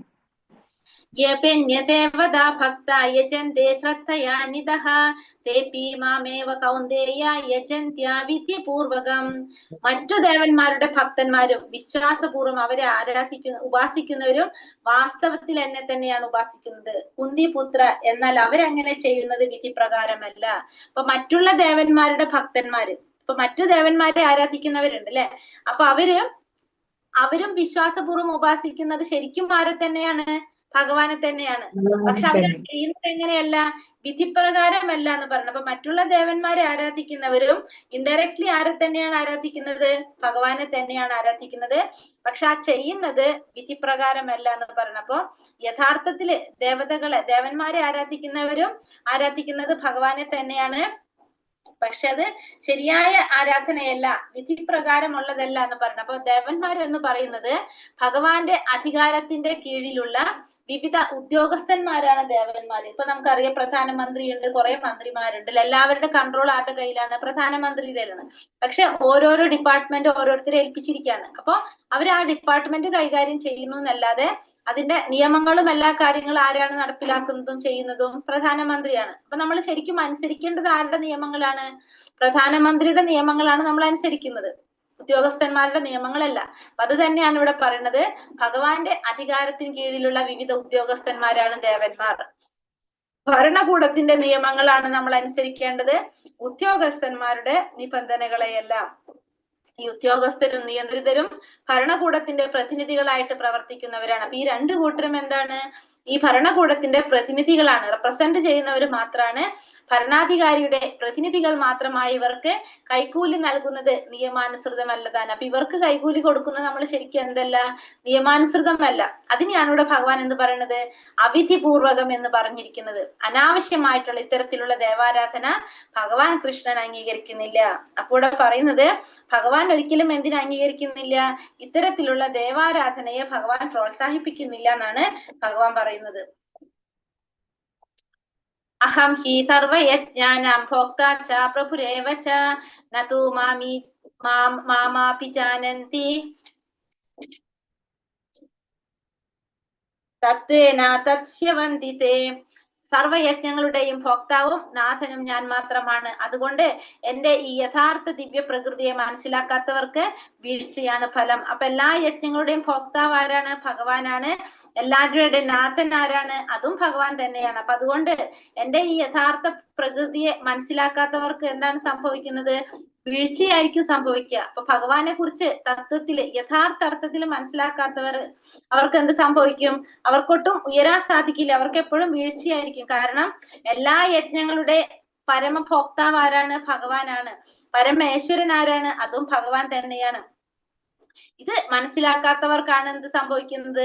വീഴ്ച സംഭവിക്കുന്നത്. നമ്മൾ പഠിച്ചിട്ടുണ്ട് 5-ാമത്തെ അധ്യായത്തിലെ ഭോക്താരാം യജ്ഞ തപസാം സർവലോക മഹേശ്വരം സുഹൃതം സർവഭൂതാനം ഞാൻ ത്വാം ശാന്തി വിളിച്ചത്. അപ്പൊ എല്ലാറ്റിന്റെയും ഭോക്താവ് ആരാണ്? ഭഗവാൻ തന്നെയാണ്. ഈ സത്യം മനസ്സിലാക്കാത്തവര് ഈ ഭൗതിക ബന്ധനത്തില് തുടർന്നുകൊണ്ടേയിരിക്കും. യാന്തി ദേവാവ്രതാ ദേവാൻ പിതൃൻ യാന്തി പിതൃവതഃ ഭൂതാനി യാന്തി ഭൂതേജ യാന്തി മധ്യാജിനോപിമാം. ദേവന്മാരെ ആരാധിക്കുന്നവർ ദേവന്മാരോടൊപ്പം ജനിക്കും. പിതൃപൂജ ചെയ്യുന്നവർ പിതൃക്കളോടൊപ്പം ജനിക്കും.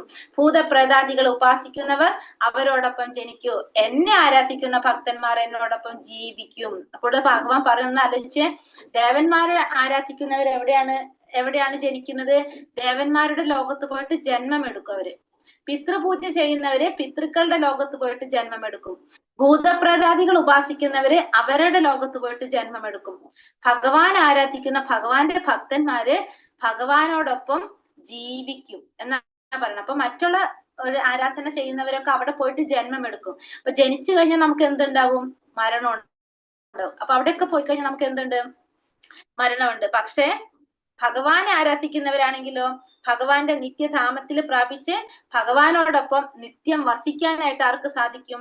ഭക്തന്മാർക്ക് നിത്യമായിട്ട് അവിടെ ജീവിച്ചുകൊണ്ടിരിക്കാനായിട്ട് സാധിക്കും. അപ്പൊ മറ്റുള്ള ലോകങ്ങളിൽ പോയി കഴിഞ്ഞാൽ ഇപ്പൊ പിതൃപൂജ നടത്തിയാല് പിതൃലോകത്തും ഭൂത പ്രേതാദികൾ ആരാധിച്ച അവരുടെ ലോകത്തൊക്കെ പോയിട്ട് നമ്മള് അവിടെ ജനിക്കേണ്ടതായിട്ട് വരും. അപ്പൊ നമുക്ക് അവിടെ മരണവും സംഭവിക്കുന്നുണ്ട്. നമുക്ക് ആ ലോകത്തിലേക്ക് പോകേണ്ടതായിട്ട് വരും. പക്ഷെ ഭഗവാനെയാണ് നമ്മൾ ആരാധിക്കുന്നതെങ്കിൽ ഭഗവാന്റെ ധാമത്തിൽ പോയിട്ട് ഭഗവാനോടൊപ്പം നമുക്ക് അവിടെ വസിക്കാനായിട്ട് സാധിക്കും. അപ്പൊ അതാണ് ഏറ്റവും വ്യത്യാസം, മെയിൻ ആയിട്ടുള്ള ഒരു വ്യത്യാസം. ദേവന്മാരെ ആരാധിക്കുന്നവര് ദേവന്മാരുടെ ലോകത്ത് പോയിട്ട് അവിടെ ജന്മം എടുക്കും. പക്ഷെ ഭഗവാൻ ആരാധിക്കുന്നവര് ഭഗവാന്റെ ലോകത്ത് പോയിട്ട് അവിടെ നമ്മള് വസിച്ചു ജീവിച്ചുകൊണ്ടേയിരിക്കും ഭഗവാന്റെ ഒപ്പം. ഇനി ഭഗവാനെ നേരിട്ട് ആരാധിക്കുന്നതിന്റെ മഹത്വത്തെ കുറിച്ചാണ് 26 മുതൽ 34 വരെയുള്ള ശ്ലോകത്തിൽ പറയുന്നത്. പത്രം പുഷ്പം ഫലം തോയം യോമേ ഭക്ത്യാ പ്രയച്ഛതി തദഹം ഭക്ത്യുപഹൃത അശ്നാമി പ്രദയതാത്മനഃ. സ്നേഹത്തോടും ഭക്തിയോടും ഒരാൾ എനിക്ക് അർപ്പിക്കുന്നത് എന്തും, അത് ഇലയോ പൂവോ ഫലമോ ജലമോ ആകട്ടെ, അത് ഞാൻ സ്വീകരിക്കും. അപ്പൊ ഭഗവാൻ പറയുന്നത് ഭക്തിയോടുകൂടി, സ്നേഹത്തോടും ഭക്തിയോടും കൂടി ഭഗവാൻ എന്ത് സമർപ്പിച്ചാലും ഭഗവാൻ അത് സ്വീകരിക്കും. അത് ഇലയാകാം, പൂവാകാം, ഫലങ്ങളാകാം, ജലമാകാം. അപ്പൊ ഇല എന്ന് ഉദ്ദേശിക്കുന്നത് തുളസി ഇല. പൂക്കള്, പൂവില്ലാത്തൊരു വീട് നമുക്ക് ഉണ്ടാവില്ലല്ലോ, എന്തെങ്കിലും പൂവ് നമ്മളെ വീട്ടിലുണ്ടാവും. അതുപോലെ തന്നെ ഫലങ്ങള്, പഴവർഗ്ഗങ്ങൾ, നമുക്ക് ഒന്നില്ലെങ്കിൽ പഴമെങ്കിലും നമ്മളെ വീട്ടിലുണ്ടാവും. പിന്നെ അതുപോലെ തന്നെ ജലം, വെള്ളം. ഈ 4 പത്രം പുഷ്പം ഫലം തോയ എന്ന് വെച്ചാല് വെള്ളാണ്. അപ്പൊ ഈ 4 കാര്യങ്ങള് അത് എങ്ങനെ ഭഗവാൻ സമർപ്പിക്കാൻ നമുക്ക്?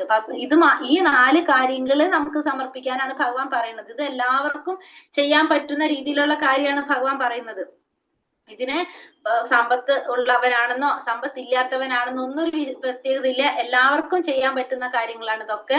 അപ്പൊ ഭഗവാൻ പറയുന്നത് എനിക്ക്, പക്ഷെ അത് എങ്ങനെ സമർപ്പിക്കണം എന്നും കൂടി ഭഗവാൻ പറയുന്നുണ്ട്. എങ്ങനെ വേണം? സ്നേഹത്തോടും ഭക്തിയോടും കൂടിയിട്ട് വേണം ഭഗവാനെ സമർപ്പിക്കാനായിട്ട്. അപ്പൊ സ്നേഹത്തോടും ഭക്തിയോടും കൂടിയിട്ട് എനിക്ക് സമർപ്പിക്കുന്നത് എന്തായാലും, അത് ഇലയായാലും പൂവായാലും ഫലമായാലും ജലമായാലും അത് ഭഗവാൻ സ്വീകരിക്കുന്നുള്ളത് ഭഗവാൻ ഇവിടെ പറയാണ്. ഭക്തി ഇല്ലെങ്കിൽ ഭക്തിപൂർവമായ സേവനം മാത്രമാണ് ഭക്തി, അല്ലെങ്കിൽ ഭക്തിപൂർവമായ സേവനം അത് മാത്രമാണ് കൃഷ്ണനെ സമീപിക്കാനുള്ള, കൃഷ്ണ സാമീപ്യത്തിനുള്ള മാർഗം എന്ന സത്യം ഊന്നി പറയുകയാണ്. ഇവിടെ ഈ ശ്ലോകത്തില് 2 സ്ഥലത്ത് എന്ത് പറയുന്നുണ്ട്? ഭക്തിയെ കുറിച്ച് പറയുന്നുണ്ട്. അപ്പൊ ഭക്തി അല്ലെങ്കിൽ ഭക്തിപൂർവമായിട്ടുള്ള സേവനം, ഭക്തി അല്ലെങ്കിൽ ഭക്തിപൂർവമായിട്ടുള്ള സേവനം എന്ന് പറയുന്നത്. ഇവിടെ ശ്ലോകത്തിൽ പറയുന്നല്ലേ, പത്രം പുഷ്പം ഫലം തോയം യോമേ ഭക്ത്യാ പ്രയച്ഛതി തദഹം ഭക്തിയുപഹൃത അശ്നാമി പ്രേതാത്മന എന്ന് പറഞ്ഞ പരഭക്തി. അപ്പൊ ഏറ്റവും പ്രധാനപ്പെട്ട ഒരു കാര്യമാണ് എന്ത്? ഭക്തി. ഭക്തി അല്ലെങ്കിൽ ഭക്തിപൂർവമായിട്ടുള്ള സേവനം. അപ്പൊ ഭക്തിയിലൂടെ മാത്രമേ നമുക്ക് എന്ത് സാധിക്കുള്ളൂ? ഭഗവാനെ അറിയാനായിട്ട് സാധിക്കുള്ളൂ. വേറെ നമ്മൾ എത്ര സൂത്രപ്പണി ചെയ്തിട്ട് ഒരു കാര്യമില്ല. ഭഗവാനെ പ്രാപിക്കണമെങ്കിൽ നമുക്ക് എന്ത് വേണം? ഭക്തി ഉണ്ടാവണം.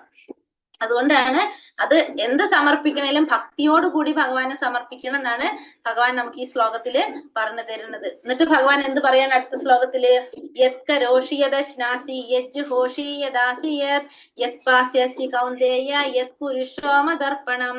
നീ എന്ത് ചെയ്യുന്നുവോ, എന്ത് നിവേദിക്കുന്നുവോ, എന്ത് ഭക്ഷിക്കുന്നുവോ, എന്ത് ദാനം ചെയ്യുന്നുവോ, എന്ത് തപശ്ചര്യകൾ അനുഷ്ഠിക്കുന്നുവോ കുന്തിപുത്ര, അതെല്ലാം എനിക്കായി അർപ്പിച്ചുകൊണ്ട് ചെയ്യുക.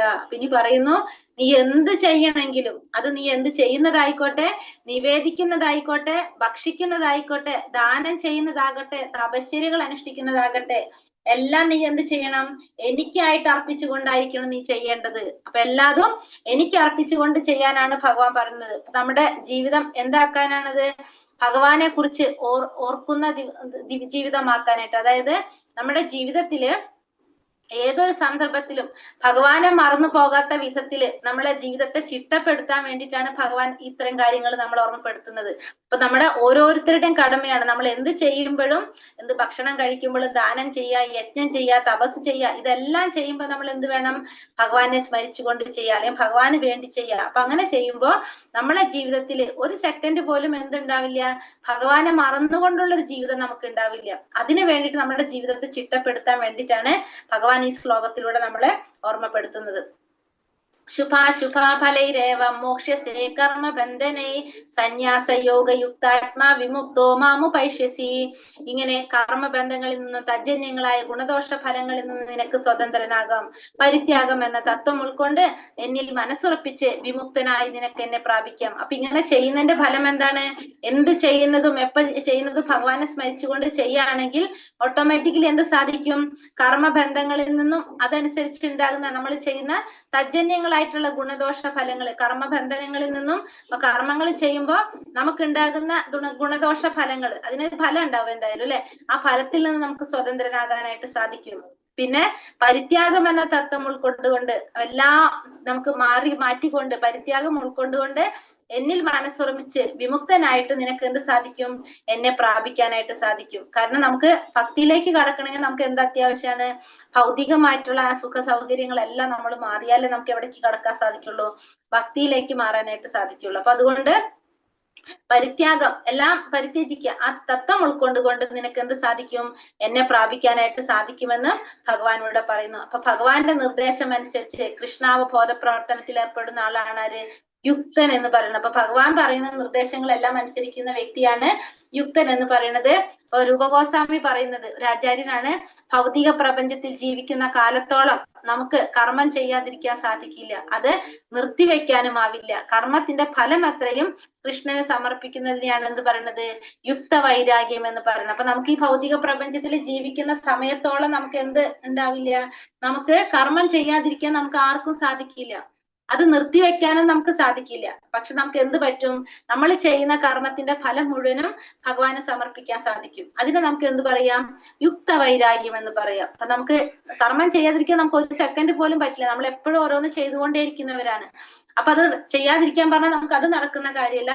പക്ഷെ ചെയ്യുന്ന കർമ്മത്തിന്റെ ഫലം ഭഗവാന് സമർപ്പിക്കാം. അതിനെയാണ് യുക്ത വൈരാഗ്യം എന്ന് പറയുന്നത്. സമോഹം സർവഭൂതേഷു നമേ ദ്വേഷ്യാസ്തി ന പ്രിയഃ യേ ഭജന്തി തുമാം ഭക്ത്യാ മയി തേഷു ചാപ്യഹം. എനിക്ക് ആരോടും അസൂയയില്ല. ഇനി ഭഗവാൻ പറയാണ്, ഭഗവാൻ ആരോടും അസൂയയില്ല, പക്ഷപാതവും ഭഗവാനില്ല. എല്ലാറ്റിനെയും സമഭാവനയോടെയാണ് ആര് കാണുന്നത്? ഭഗവാൻ കാണുന്നത്. പക്ഷേ അവിടെ ഒരു കാര്യം പറയുന്നുണ്ട്, ഭക്തി പുരസ്സരം ആരാണോ എന്നെ സേവിക്കുന്നത്, അപ്പൊ ഭക്തിയോടുകൂടി എന്നെ സേവിക്കുന്നത് ആരാണോ അയാൾ എന്റെ സുഹൃത്താണ്, ഞാൻ അയാളുടെ സുഹൃത്താണ്, അവൻ എന്നിൽ അധിവസിക്കുന്നു. അപ്പൊ ഭക്തിയോടെ ഭഗവാനെ സേവിക്കുന്നവന്റെ സുഹൃത്താണ് ഭഗവാൻ. മാത്രമല്ല അയാളുടെ സുഹൃത്ത് ഭഗവാനുമാണ്, അയാള് ഭഗവാന്റെ സുഹൃത്തുമായിരിക്കും. അപ്പൊ ഭഗവാൻ ആരോടും അസൂയ പക്ഷപാതം ഒന്നുമില്ല.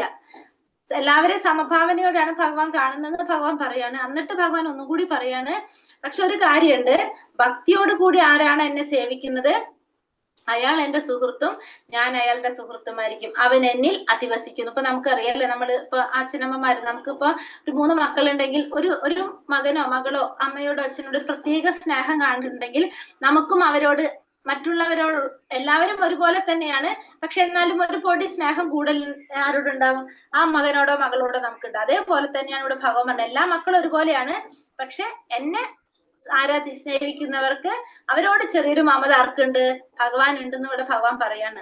കൃഷ്ണനെ ഏവരിലും സമഭാവനയുള്ളതാണെങ്കിൽ പോലും ഉണ്ടെങ്കിലും ആരോടും അദ്ദേഹത്തിന് പ്രത്യേക മമതയില്ലെങ്കിൽ തന്റെ അതീന്ദ്രിയ സേവനത്തിൽ മുഴുകിയിരിക്കുന്നവരിൽ അദ്ദേഹം എന്തിനെ സവിശേഷ താല്പര്യം കാട്ടുന്നത്, അത് പക്ഷാപാതമല്ല, സ്വാഭാവികമാണ്. ഇപ്പൊ നമ്മൾ ഈ പറഞ്ഞ പോലെ തന്നെ ഈ ഭൗതിക ലോകത്തിൽ ഒരാൾ എത്ര തന്നെ ഉദാരനും ധർമ്മിഷ്ഠനുമായാലും ശരി, സ്വന്തം മക്കളിൽ കൂടുതൽ താല്പര്യം പ്രദർശിപ്പിക്കാറുണ്ട്. ഇപ്പൊ നമ്മൾ ഈ പറഞ്ഞത്, എത്ര മക്കളുണ്ടെങ്കിലും അവരോട് പ്രത്യേകത കാണിക്കുന്ന ആ മകനോടോ മകളോടോ ചെറിയൊരു മമത ആർക്ക് കൂടുതലുണ്ടാവും, അച്ഛനമ്മമാർക്ക് കൂടുതലുണ്ടാവും. അതേപോലെ തന്നെയാണ് ഇവിടെ ഭഗവാനും ആരോടും പ്രത്യേകിച്ച് താല്പര്യങ്ങളോ പക്ഷാഭേദം അതൊന്നും ഇല്ല. അത് പക്ഷെ സ്വാഭാവികമായിട്ടും വരുന്നതാണ്. അതെന്ത്, അവരോട് ചെറിയൊരു മമത ഭഗവാൻ ഉണ്ടാവുന്ന ഭഗവാൻ പറയുന്നു.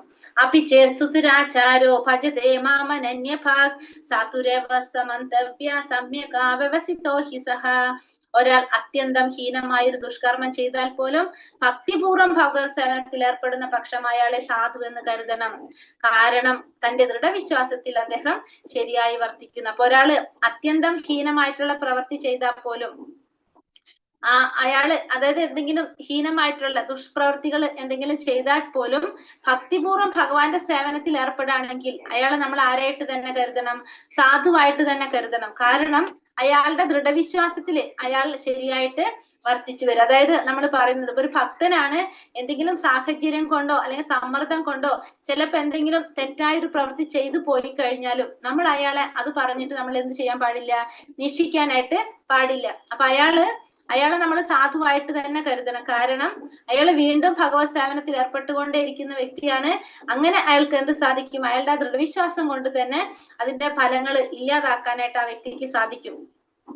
ഭക്തിപൂർവ്വം സദാ ഭഗവത് സേവനത്തിൽ ഏർപ്പെട്ടുകൊണ്ടിരിക്കുന്ന ഒരാൾ ചില ഹീനകൃത്യങ്ങൾ ചെയ്തു പോയാലും അവയെ ചന്ദ്രനിൽ കാണുന്ന കളങ്കം പോലെ മാത്രമേ കരുതേണ്ടതുള്ളൂ. അപ്പൊ അതിനെ ചന്ദ്രനിൽ കാണാവുന്ന കളങ്കം പോലെ അങ്ങനെ മാത്രം നമുക്ക് കരുതിയാൽ മതി അതിനെ.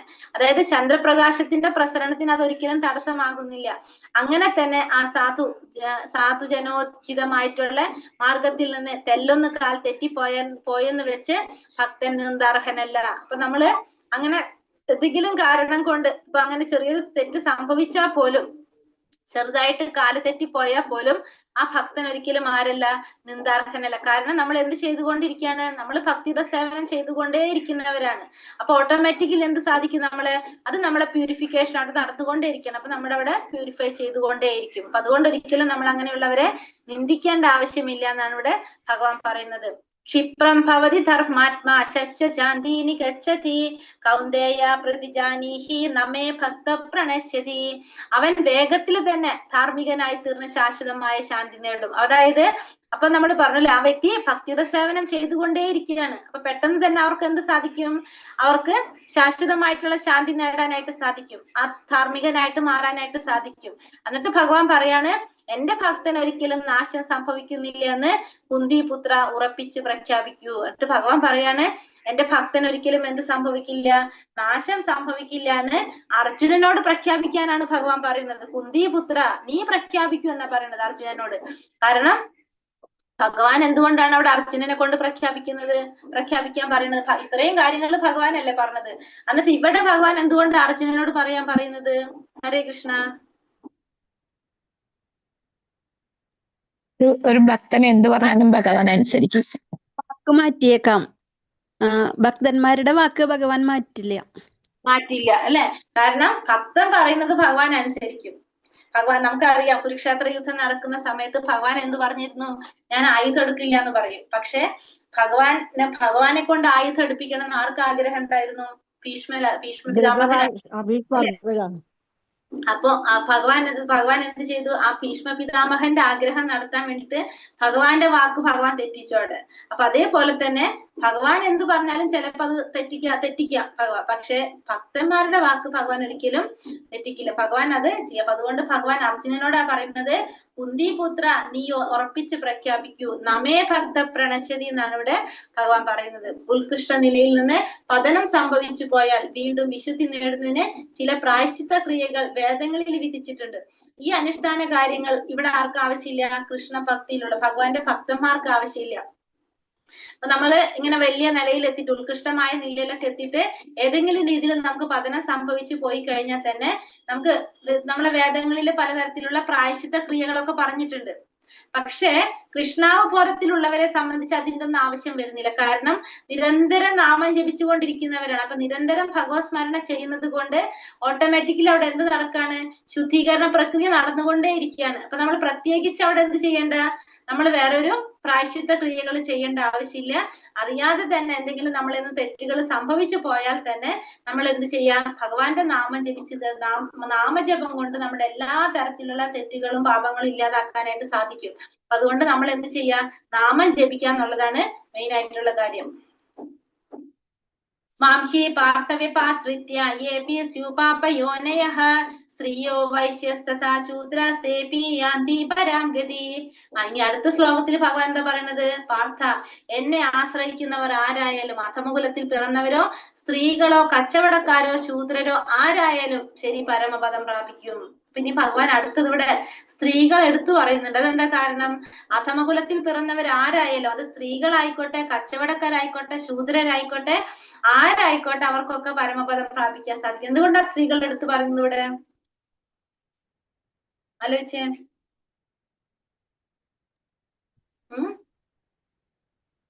എന്തുകൊണ്ടായിരിക്കും? സ്ത്രീകൾക്ക് ബുദ്ധി കുറവാണ്. സ്ത്രീകൾക്ക് ബുദ്ധി കുറവാണ്. അതായത് സ്ത്രീകൾ എന്ന് പറഞ്ഞാൽ പണ്ടൊക്കെ കാലത്ത് എങ്ങനെയാണ്? സ്ത്രീകൾക്ക് ഈ ഇങ്ങനത്തെ ആത്മീയ ജ്ഞാനമൊന്നും അവർക്കധികം നേടാനൊന്നുള്ള സാഹചര്യങ്ങൾ ഉണ്ടായിരുന്നില്ല, അതിനുള്ള അവസരങ്ങളൊന്നും ഉണ്ടായിരുന്നില്ല പണ്ട് കാലത്ത്. അതേപോലെ തന്നെ ഇപ്പൊ നമ്മൾ ഇന്ന് രാവിലത്തെ ഭാഗവതം ക്ലാസ്സിൽ പറഞ്ഞു അല്ലെ, മഹാഭാരതം എങ്ങനെയുള്ളവർക്ക് വേണ്ടി രചിച്ചതാന്ന് പറഞ്ഞ പോലെ തന്നെ ശൂദ്രന്മാർ, ബുദ്ധി കുറഞ്ഞവർക്കും അത് എളുപ്പത്തിൽ മനസ്സിലാക്കാൻ വേണ്ടിയിട്ടുള്ളവർക്കാണ്. സ്ത്രീകളെ പോലുള്ളവരെയും അങ്ങനെയുള്ളവരൊക്കെ ഉദ്ദേശിച്ചിട്ടാണ് മഹാഭാരതം രചിച്ചത്. അപ്പൊ ആ ഗ്രഹിക്കാനുള്ള ഇത് ബുദ്ധി കുറവെന്ന് പറയാൻ നമുക്ക് പറ്റില്ല എടുത്തന്നാലും. കാരണം പണ്ട് ഇപ്പൊ കുന്തിദേവി, ദ്രൗപദി ഇവരൊക്കെ ഉണ്ടായിരുന്നതാണല്ലോ. പക്ഷെ എന്നിരുന്നാലും സ്ത്രീകൾക്ക് പൊതുവെ എന്താണ്? ആത്മീയ ജ്ഞാനം കുറവായിരുന്നു. അപ്പൊ അതുകൊണ്ടാണ് എടുത്തു പറയുന്നത്. പിന്നെ അവര് എല്ലാതും കറക്റ്റ് ശരിയായ രീതിയിൽ ചെയ്തു പോകുന്നതും കുറവാണ്. അപ്പൊ അതുകൊണ്ട് ഭഗവാൻ എടുത്തു പറയാണ്, അത് എങ്ങനെയുള്ളവരായാലും ഭഗവാൻ ആശ്രയിച്ചു കഴിഞ്ഞാൽ, അത് സ്ത്രീ ആയാൽ പോലും ശൂദ്രരായാൽ പോലും അവർക്കൊക്കെ എന്ത് സാധിക്കും? ഭഗവാനെ പരമപദം പ്രാപിക്കാനായിട്ട് സാധിക്കുമെന്ന് ഭഗവാൻ അവിടെ എടുത്തു പറയുന്നത്. മനുഷ്യർക്കിടയിൽ അധമ ഉത്തമ ഭേദം ഇല്ലാതാക്കാൻ മാത്രം കരുത്തുറ്റതാണ് ഭഗവത് സേവനത്തിന്റെയും ഒരു പരമഭക്തനിൽ നിന്നുള്ള മാർഗനിർദ്ദേശത്തിന്റെയും പ്രഭാവം. ആർക്കും ഇത് സ്വീകരിക്കാം. അപ്പൊ നമ്മുടെ ഉള്ളിലെ അധമ ഉത്തമ ഭേദം ഇതൊക്കെ ഇല്ലാതാക്കാൻ മാത്രം കരുത്തുറ്റതാണ് എന്ത്? നമ്മൾ ഈ ഭക്തിയുടെ സേവനം എന്ന് പറയുന്നത്. അതുപോലെ തന്നെ ഒരു പരമമായ ഭക്തനിൽ നിന്നുള്ള മാർഗനിർദ്ദേശത്തിന്റെ പ്രഭാവം, ഇതൊക്കെ നമുക്ക് അതിന് സാധിക്കുന്നതാണ്. നമുക്ക് എല്ലാവർക്കും സ്വീകരിക്കാവുന്നതാണത്.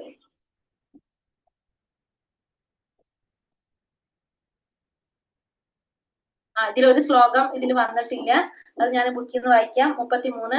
കിം പുനർബ്രഹ്മണ പുണ്യ ഭക്ത രാജർഷയാസ്തഥാ അനിത്യമാ സുഖം ലോകം ഇമം പ്രാപ്യ ഭജസ്വമാം.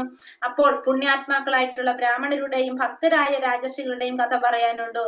അനിത്യവും ദുഃഖപൂർണവുമായി ലോകത്തിൽ പിറന്നവർ എന്റെ പ്രേമ ഭക്തി സേവന നിരതരാകുന്നു. അപ്പൊ നമ്മൾ പറഞ്ഞു കഴിഞ്ഞ ശ്ലോകത്തില്, സ്ത്രീകളായാലും കച്ചവടക്കാരായാലും ശൂദ്രരായാലും അവർക്കും പരമപദം പ്രാപിക്കാൻ സാധിക്കും.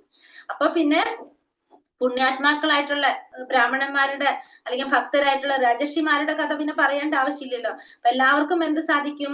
ഈ ദുഃഖപൂർണമായിട്ടുള്ള യുഗത്തിൽ പിറന്ന് ഭഗവാന്റെ ഭക്തിയുടെ സേവനത്തിലൂടെ അവർക്കെല്ലാം ഭഗവാനെ പ്രാപിക്കാനായിട്ട് സാധിക്കും. അടുത്ത ശ്ലോകത്തിൽ പറയുന്നു, മന്മനാഭവ ഭക്ത മത്യാജീവ നമസ്കുരു മാമേ വൈശ്യസി യുക്തൈവം ആത്മാനം മത്പരായണഃ. എന്നിൽ മനസ്സുറപ്പിക്കുക, എന്റെ ഭക്തനാവുക, എന്നെ ആരാധിക്കുകയും പ്രണമിക്കുകയും ചെയ്യുക. എന്നിൽ തന്നെ പൂർണ്ണമായി മുഴുകിയിരിക്കുന്നത് കൊണ്ട് നീ തീർച്ചയായിട്ടും എന്നെ പ്രാപിക്കും. അപ്പൊ എന്നിൽ മനസ്സുറപ്പിക്കുക, എന്റെ ഭക്തനാവുക, എന്നെ ആരാധിക്കുക, എന്നെ പ്രണമിക്കുക. അങ്ങനെ ചെയ്തു പോയി കഴിഞ്ഞാൽ എന്ത് സാധിക്കും? നിനക്ക് തീർച്ചയായിട്ടും എന്നെ പ്രാപിക്കാൻ സാധിക്കുമെന്ന് ഭഗവാൻ പറയാണ്. അപ്പൊ ഫസ്റ്റ് എന്താ പറയണത്? എന്റെ മനസ്സുറപ്പിക്കുക, എന്റെ ഭക്തനാവുക, എന്നെ ആരാധിക്കുക, എന്നെ പ്രണമിക്കുക. അങ്ങനെയാണ് ഭഗവാൻ പറയുന്നത്. അങ്ങനെ പൂർണ്ണമായിട്ട് ഭഗവാനിൽ മുഴുകിയിരിക്കുകയാണെങ്കിൽ തീർച്ചയായിട്ടും ഭഗവാനെ പ്രാപിക്കാൻ സാധിക്കുമെന്ന് ഭഗവാൻ ഇവിടെ എടുത്തു പറയാണ് നമുക്ക്.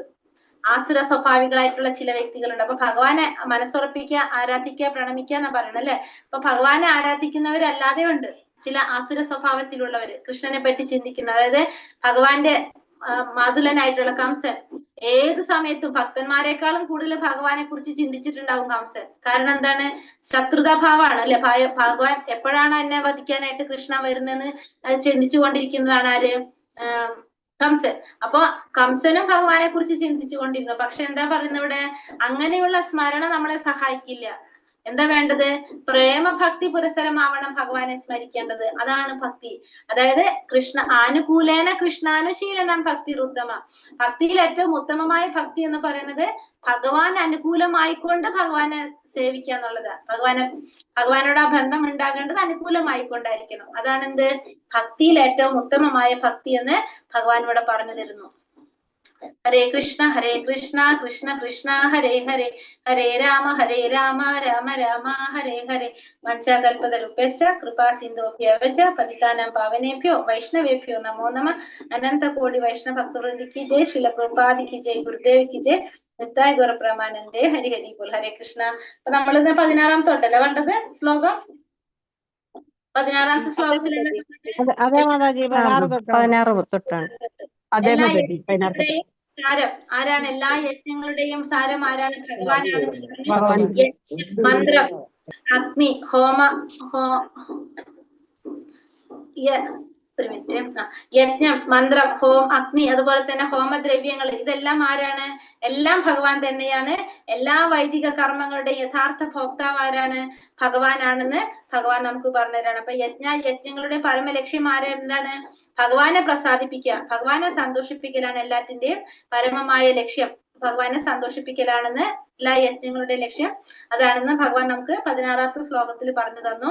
17-ാമത്തെ ശ്ലോകത്തിൽ പറഞ്ഞു എല്ലാവരുടെയും മാതാവും പിതാവും ഒക്കെ ആരാണ്?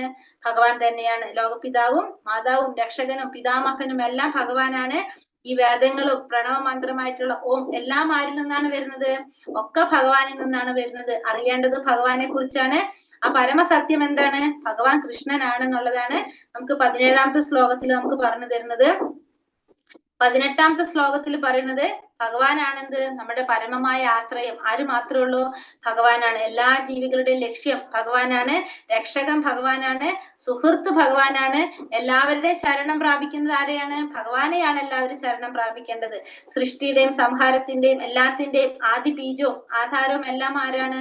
എല്ലാം ഭഗവാൻ തന്നെയാണ്. യഥാർത്ഥ സുരക്ഷ, എല്ലാ ആശ്രയം എല്ലാതും ആരിലേക്കാണ്? ഭഗവാനിലേക്ക് മാത്രമാണ്. നമുക്ക് വേറൊരു ആശ്രയം നമുക്കില്ല എന്നാണ് 18-ാമത്തെ ശ്ലോകത്തില് ഭഗവാൻ പറയുന്നത്. 19-ാമത്തെ ശ്ലോകത്തിൽ പറഞ്ഞെന്താണ്? എല്ലാറ്റിനും നിയന്ത്രണം ആരിലാണ്?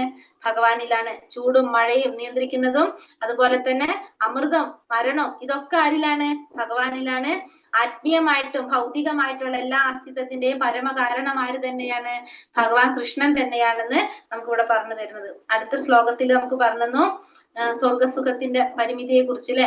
പുണ്യകർമ്മങ്ങളൊക്കെ ചെയ്തു കഴിഞ്ഞാല് നമുക്ക് എന്ത് വേണ്ടി വരും? സ്വർഗലോകത്തിലേക്ക് പോകേണ്ടി വരും. അവിടെ ചെന്നിട്ട് നമ്മൾ എന്ത് വേണം? ആ സ്വർഗീയ സുഖങ്ങളെല്ലാം അനുഭവിക്കാൻ നമുക്ക് സാധിക്കും. പക്ഷെ അത് താൽക്കാലികം മാത്രമാണെന്ന് ഭഗവാൻ പറയാണ്. കാരണം ആ സുഖം അനുഭവിച്ച് തീരുമ്പോ നമ്മൾ എവിടേക്ക് വീണ്ടും വരേണ്ടി വരും? ആ അത് അവസാനിക്കുകയാണ് ചെയ്യുന്നത്. അവിടെ നമുക്ക് സ്ഥിരമായിട്ട് നിൽക്കാൻ സാധിക്കില്ല. നമുക്കൊരു സമയമുണ്ട്. നമ്മൾ ചെയ്ത പുണ്യകർമ്മത്തിന്റെ ആ ഫലം തീരുന്നത് വരെ നമുക്ക് എവിടെ നിൽക്കാൻ പറ്റുള്ളൂ? സ്വർഗത്തിൽ നിൽക്കാൻ പറ്റുള്ളൂ. അപ്പൊ അവിടെ പരിമിതികൾ ഉണ്ടെന്നുള്ളത് നമുക്ക് അതിൽ നിന്ന് ഭഗവാൻ മനസ്സിലാക്കി തരാണ്.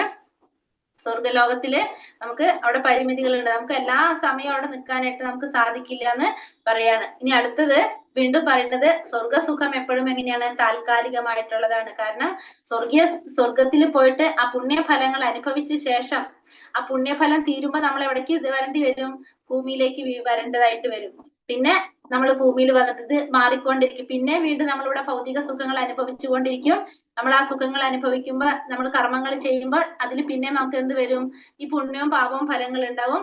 അങ്ങനെ നമുക്കത് പുണ്യലോകത്തും പിന്നെ ഈ ലോകത്തും അതിങ്ങനെ മാറിക്കൊണ്ടേയിരിക്കും. അപ്പൊ ഈ ജനന മരണ ചക്രത്തിൽ നമുക്കത് ഈ കാമ്യ കർമ്മങ്ങൾ, അതായത് ഫലം ആഗ്രഹിച്ചുകൊണ്ട് ചെയ്യുന്ന കർമ്മങ്ങൾ ഒരിക്കലും നമുക്ക് മോചനം നൽകുന്നില്ല എന്നുള്ളതും നമ്മൾ കണ്ടു. പിന്നെ നമ്മൾ 22ാമത്തെ ശ്ലോകത്തിൽ പറഞ്ഞു, ആരാണോ അനന്യ ഭക്തിയോട് കൂടിയിട്ട് യാതൊരു ആഗ്രഹങ്ങളും ഇല്ലാതെ ഭഗവാനെ ആരാധിക്കുന്നത് ആരാണോ, അങ്ങനെയുള്ളവർക്ക് എപ്പോഴും ആര് സംരക്ഷണം കൊടുക്കും?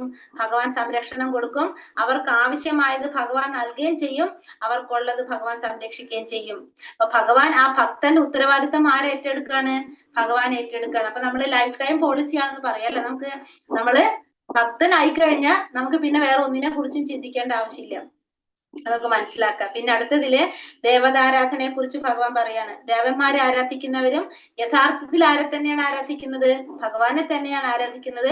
പക്ഷെ ശാസ്ത്രവിധി പ്രകാരമുള്ള സമ്പൂർണ്ണ ആരാധനയല്ല അതെന്നും കൂടി ഭഗവാൻ അവിടെ എടുത്തു പറയുന്നുണ്ട്. അത് അവിധിപൂർവകം എന്നാണ് ഭഗവാൻ പറയുന്നത്. അത് ശാസ്ത്രത്തിൽ പറഞ്ഞിരിക്കുന്ന വിധി പ്രകാരമുള്ള ആരാധനയല്ല എന്ന് പറയുന്നു.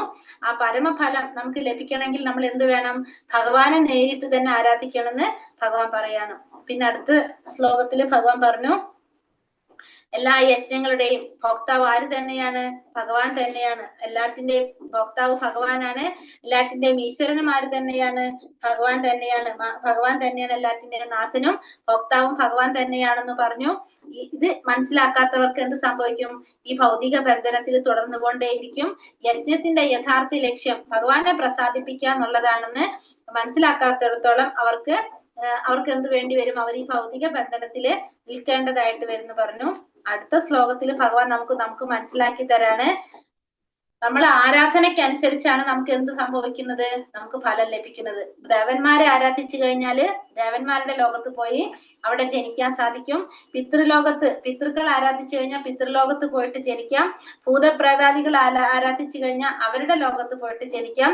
ഭഗവാനെ ആരാധിച്ചു കഴിഞ്ഞാൽ ഭഗവാന്റെ നിത്യമായ ധാമത്തിൽ ഗോലോക വൃന്ദാവനത്തിൽ പോയിട്ട് ഭഗവാനോടൊപ്പം നമുക്ക് ജീവിക്കാൻ സാധിക്കുമെന്ന് ഭഗവാൻ ഇവിടെ എടുത്തു പറഞ്ഞു തരാണ്. അപ്പൊ മറ്റുള്ളവരെ ആരാധിക്കുന്നതും ഭഗവാൻ ആരാധിക്കുന്നതും തമ്മിലുള്ള വ്യത്യാസം നമുക്ക് അവിടെ ക്ലിയർ ആക്കി തരാണ്. അടുത്ത ശ്ലോകത്തില് ഭഗവാന് ഭക്തിയോട് കൂടിയുള്ള ഭഗവാന്റെ അർപ്പണം എങ്ങനെയായിരിക്കണം ഭഗവാൻ അർപ്പണം ചെയ്യണമെന്ന് പറഞ്ഞു. പത്രം പുഷ്പം ഫലം തോയം, ഭക്തിയോടെ ഭഗവാന് സമർപ്പിക്കുന്ന ഇല, പൂവ്, പഴം, വെള്ളം, ഇത് ഭഗവാന് സമർപ്പിച്ചു കഴിഞ്ഞാൽ ഭഗവാൻ അത് സ്വീകരിക്കുന്നു എന്നുള്ളത് പറഞ്ഞു. ഇവിടെ നമ്മൾ സമർപ്പിക്കുന്ന ആ വസ്തുവിന്റെ വിലയല്ല നമ്മൾ നോക്കും. നമ്മൾ പറഞ്ഞു ഇത് എല്ലാവർക്കും ചെയ്യാൻ പറ്റുന്ന രീതിയിലുള്ള കാര്യമാണ് ഭഗവാൻ പറയുന്നത്. പക്ഷെ എന്താണ്? നമ്മുടെ പാവം. നമ്മൾ ഇന്നലെ പറഞ്ഞു അല്ലെ, വിതുരയുടെ പത്നിയുടെ കഥ പറഞ്ഞു. പിന്നെ അതുപോലെ തന്നെ ശബരിനെ കുറിച്ച് പറഞ്ഞു. അപ്പൊ വെള്ളം കൊടുക്കുന്നോ പാല് കൊടുക്കുന്നോ ഉള്ളതെല്ലാം കാര്യം എന്താണ്? നമ്മുടെ ഭാവം. അതാണ് ഭഗവാൻ അവിടെ പറഞ്ഞ ആ ശുദ്ധ ഭക്തി. അതാണ് ഭഗവാൻ നോക്കുന്നത്. ഭഗവാനെ പ്രസാദിപ്പിക്കാനുള്ള ഒരു മാർഗം എന്താണ്? ഭക്തിയോടും സ്നേഹത്തോടും കൂടിയിട്ട് നമ്മൾ ഭഗവാനെ സമർപ്പിക്കുക എന്നുള്ളതാണ് അതിൽ ഏറ്റവും പ്രധാനപ്പെട്ട എടുത്ത് പറയുന്നത്. എല്ലാതും അടുത്ത് ഭഗവാൻ പറഞ്ഞു നമ്മൾ എന്താണ്? എല്ലാം ഭഗവാന് സമർപ്പിക്കണം. എന്താണ് പറഞ്ഞത്? എന്ത് ചെയ്യുന്നാലും ഭക്ഷണമായാലും ദാനം കൊടുക്കുന്നതും യജ്ഞം ചെയ്യുന്നതും തപസ് ചെയ്യുന്നതും എല്ലാം എന്ത് വേണം? ഭഗവാന് വേണ്ടി ചെയ്യണം. ഭഗവാന് സമർപ്പിച്ചുകൊണ്ട് ചെയ്യണം. അതിലൂടെ നമ്മളെ ജീവിതം എന്താക്കാൻ പറ്റും? ഭക്തിമയമായിട്ടുള്ള ഒരു ജീവിതമാക്കാൻ പറ്റും. നമ്മുടെ ജീവിതത്തിലെ ഒരു സന്ദർഭം ഉണ്ടാവില്ല ഭഗവാനെ മറന്ന് ജീവിക്കുന്ന. എല്ലാ സമയത്തും നമ്മൾ എന്ത് ചെയ്യും? ഭഗവാനെ പറ്റി സ്മരിച്ചുകൊണ്ടേയിരിക്കും. നമ്മുടെ ജീവിതം ആ രീതിയിൽ ചിട്ടപ്പെടുത്താനായിട്ട് നമുക്ക് അതുകൊണ്ട് സാധിക്കും. അപ്പൊ നമുക്ക് ഇങ്ങനെ ചെയ്തു പോകുമ്പോൾ നമുക്ക് നമ്മുടെ എല്ലാ പ്രവർത്തനങ്ങളിൽ നിന്നും കർമ്മബന്ധനങ്ങളിൽ നിന്നും അതുപോലെ തന്നെ നമുക്ക് എല്ലാ തരത്തിലുള്ള പ്രവൃത്തികളിൽ നിന്നും മോചനം നേടാനായിട്ട് സ്വതന്ത്രനാകാൻ നമുക്ക് സാധിക്കും. അപ്പൊ കർമ്മഫലത്തിന്റെ ബന്ധനത്തിൽ നിന്നൊക്കെ നമുക്ക് മോചനം നേടാൻ സാധിക്കും. അപ്പൊ അവസാനം ആ ഭക്തന് എന്ത് സാധിക്കും? ഭഗവാനെ പ്രാപിക്കാൻ സാധിക്കും എന്ന് 28ാമത്തെ ശ്ലോകത്തിൽ ഭഗവാൻ പറഞ്ഞു തരാണ്. 29 നമുക്ക് ഭഗവാൻ പറയാണ്, ഭഗവാൻ എല്ലാവരെയും സമഭാവനയോടെയാണ് കാണുന്നത്. ആരോടും ഭഗവാൻ എന്തില്ല, പക്ഷാപാതമില്ല, അസൂയയില്ല എന്നാ ഭഗവാൻ പറയുന്നത്. പക്ഷെ എന്നിട്ട് അവിടെ ഒരു കാര്യം ഭഗവാൻ പറഞ്ഞു, ഭക്തിയോടെ ആരാണോ ഭഗവാനെ സേവിക്കുന്നത്, ആരാധിക്കുന്നത്, അവരോടൊരു പ്രത്യേക സ്നേഹവും അടുപ്പവും ഭഗവാൻ ഉണ്ടെന്നും ഭഗവാൻ പറയാണ്. അപ്പൊ ഭഗവാൻ ഭക്തന്റെ ഹൃദയത്തിലും ആ ഭക്തൻ ഭഗവാന്റെ ഹൃദയത്തിലാണ് വസിക്കുന്നതെന്നും ഭഗവാൻ പറയുന്നത്. അപ്പൊ എല്ലാവരോടും ഒരുപോലെയാണ്. പക്ഷെ എന്നാലും ചെറിയൊരു ചായ്വ് എവിടേക്ക് ഉണ്ട്, ഭഗവാനെ സേവിക്കുന്നവരുടെ അടുത്ത് ഭഗവാൻ ഉണ്ടെന്ന് ഭഗവാൻ ഇവിടെ നമുക്ക് പറയാണ്. ഇനി അടുത്ത ശ്ലോകത്തിൽ ഭഗവാൻ പറയാണ് ഒരു ഭക്തന്റെ മഹത്വം പറയുന്നത് അവിടെ ഭഗവാൻ. അതായത് ഭക്തൻ മുൻകാലങ്ങളിൽ എന്തെങ്കിലും തെറ്റുകൾ ചെയ്തിട്ടുണ്ടെങ്കിൽ ഇപ്പൊ അനന്യ ഭക്തിയോടെ യാതൊരുവിധ ആഗ്രഹങ്ങളും ഇല്ലാതെ ഭക്തിയോട് കൂടി ഭഗവാനെ സേവിക്കുമെങ്കിൽ അവൻ എങ്ങനെയാണ്, അവനെ സാധുവായിട്ട് തന്നെ നമ്മൾ കരുതണം. നമ്മൾ അങ്ങനെ എന്താ പറയാ ഇത്തരത്തിലുള്ള പ്രവർത്തികളൊക്കെ ചെയ്ത വ്യക്തിയല്ലേ എന്നല്ല ചിന്തിക്കേണ്ടത്. കാരണം ദൃഢവിശ്വാസത്തോടെ ഭക്തിയുടെ സേവനം ചെയ്തു പോകുകയാണെങ്കിൽ എന്ത് ചെയ്യും, ആ തെറ്റുകളെ പരിശുദ്ധീകരിക്കാനായിട്ട്, അതിനെ ഇല്ലാതാക്കാൻ ആർക്ക് സാധിക്കും, ഭഗവാന് സാധിക്കും. അപ്പൊ ഭക്തി കൊണ്ട് എന്ത് സാധിക്കും, ഒരു വ്യക്തിയെ ശുദ്ധനാക്കാനായിട്ട്, പരിശുദ്ധനാക്കാനായിട്ട് സാധിക്കുമെന്ന് നമുക്ക് ആ ശ്ലോകത്തിൽ പറയണം. അപ്പൊ ഭഗവാൻ അവിടെ എടുത്ത് പറയുന്നുണ്ട്, ആ ഭക്തിയിൽ ആ വ്യക്തി തുടർന്നുകൊണ്ടേ ഇരുന്നു കഴിഞ്ഞാൽ ഓട്ടോമാറ്റിക്കലി ആ വ്യക്തി ആരായിട്ട് മാറും, പരിശുദ്ധനായിട്ട്, പരിശുദ്ധ ഭക്തനായിട്ട് മാറുന്ന ഭഗവാൻ ഇവിടെ പറയാണ്. ഭക്തൻ ഒരിക്കലും നാശം സംഭവിക്കില്ല എന്നാണ് അടുത്ത ശ്ലോകത്തിൽ ഭഗവാൻ അർജുനോട് പ്രഖ്യാപിക്കാൻ പറയുന്നത് അല്ലെ. അങ്ങനെ അനന്യ ഭക്തി ചെയ്യുന്ന, ഒരു യാതൊരു വിധത്തിലുള്ള ആഗ്രഹങ്ങളും ഇല്ലാതെ എല്ലാം ഭഗവാന് സമർപ്പിച്ചുകൊണ്ട് ചെയ്യുന്ന ധാർമ്മികനായിട്ടുള്ള അങ്ങനെയുള്ള ഒരു ഭക്തൻ ഭഗവാനെ പ്രാപിക്കുന്നു. ആ ഭക്തൻ ഒരിക്കലും എന്ത് സംഭവിക്കില്ല, നാശം സംഭവിക്കില്ല എന്ന് ഭഗവാൻ ഉറപ്പിച്ച് പ്രഖ്യാപിക്കാനായിട്ട് തന്റെ ഭക്തനോട് പറയാണ്, അർജുനനോട് പറയാണ്, ഉറപ്പിച്ച് പ്രഖ്യാപിക്കൂ എന്നാണ് പറയുന്നത്. പിന്നെ ഭക്തിയിലൂടെ എന്ത് സാധിക്കും, എല്ലാവർക്കും മോക്ഷം സംഭവിക്കും. അതായത് അതിന് സ്ത്രീയാണെന്നോ അല്ലെങ്കിൽ അധമകുലത്തിൽ പിറന്നവരാണെന്നോ കച്ചവടക്കാരനാണെന്നോ ഇതൊന്നും എന്തിനു തടസ്സമല്ല, ഭക്തിക്ക് തടസ്സമല്ല. ഭഗവാനെ ആശ്രയിക്കുന്ന ഏതൊരാൾക്കും എന്ത് സാധിക്കും, പരമഗതി പ്രാപിക്കാനായിട്ട് സാധിക്കും. ഭക്തി എല്ലാവർക്കും ഒരുപോലെ തുറന്നിരിക്കുന്ന ഒരു മാർഗമാണത്. മനുഷ്യർക്ക് മാത്രമല്ല എല്ലാവർക്കും. നമ്മളിപ്പോ സുകൃതികളെയും ദുഷ്കൃതികളെയും പറഞ്ഞ് പഠിച്ചില്ലേ. അപ്പൊ അതില് നമ്മള് സുകൃതികളില് നമ്മള് ഗജേന്ദ്രന്റെ പ്രാർത്ഥന കണ്ടു അല്ലെ. നമ്മള് ഗജേന്ദ്രനെ പറഞ്ഞില്ലേ, ഗജേന്ദ്രൻ ഒരു മനുഷ്യനല്ലല്ലോ, മൃഗമല്ലേ. അപ്പൊ ഭക്തി നമുക്ക് മനുഷ്യർക്ക് മാത്രമല്ല മൃഗങ്ങൾക്കും സാധിക്കും. നമുക്ക് എന്ത് മനസ്സിലാക്കാം, ഗജേന്ദ്രന്റെ പ്രാർത്ഥന. അപ്പൊ ഗജേന്ദ്രന് സാധിച്ചു. അതേപോലെ തന്നെ ഇപ്പൊ ഇന്ന് രാവിലത്തെ നമ്മള് ഭാഗവതം ക്ലാസ്സിൽ പറഞ്ഞു, നാരദ മഹർഷി ആരാണ്, ദാസീപുത്രനായിരുന്നു അല്ലെ. ആ നാരദ മഹർഷിയാണ് ആരുമായിട്ട് മാറുന്നത്, ഒരു ശുദ്ധ ഭക്തനായിട്ട് മാറുന്നത്. അപ്പൊ നമുക്ക് ഏത് കുലത്തിൽ ജനിച്ചതാണെന്നുള്ളതൊന്നും എന്തിനു വിഷയമല്ല, ഭക്തിക്ക് ഘടകമല്ലതൊന്നും. അപ്പൊ ഏത് വിധത്തിലായാലും നമുക്ക് എന്ത് ചെയ്യാം, ഭഗവാനെ പ്രാപിക്കാനായിട്ട് എല്ലാവർക്കും തുറന്നിരിക്കുന്ന ഒരു മാർഗമാണ് എന്ത്, ഭക്തി എന്ന് പറയുന്നത്. ഈ ലോകം എങ്ങനെയാണ്, അനിത്യമായിട്ടുള്ളതാണിത്. അനിത്യമായിട്ടുള്ളതും ദുഃഖപൂർണമായിട്ടുള്ള ഈ ലോകമാണ്. അതുകൊണ്ട് നമ്മൾ എന്ത് ചെയ്യണം, സമയം പാഴാക്കാതെ ഭഗവാനെ ഭജിച്ചുകൊണ്ടേയിരിക്കണം. കാരണം ഭക്തിയിലൂടെ മാത്രമേ നമുക്ക് എന്ത് സാധിക്കുള്ളൂ, ആ ശാശ്വതമായിട്ടുള്ള സുഖം പ്രാപിക്കാനായിട്ട് സാധിക്കുള്ളൂ. അപ്പൊ പറയുന്നത് നമ്മൾ എന്ത് ചെയ്യണം, മന്മന ഭവ മത്ഭക്ത, ഭഗവാനിൽ മനസ്സുറപ്പിക്കുക, ഭഗവാന്റെ ഭക്തനായിട്ട് ഭഗവാനെ ആരാധിക്കുകയും നമസ്കരിക്കുകയും ചെയ്യുക. അങ്ങനെ പൂർണ്ണമായിട്ട് ഭഗവാനിൽ അഭയം പ്രാപിക്കുന്നവർക്ക് തീർച്ചയായിട്ടും എന്ത് സാധിക്കും, ഭഗവാനെ പ്രാപിക്കാനായിട്ട് സാധിക്കുന്നു. ഭഗവാനോട് എടുത്ത് പറഞ്ഞു തരാണ്.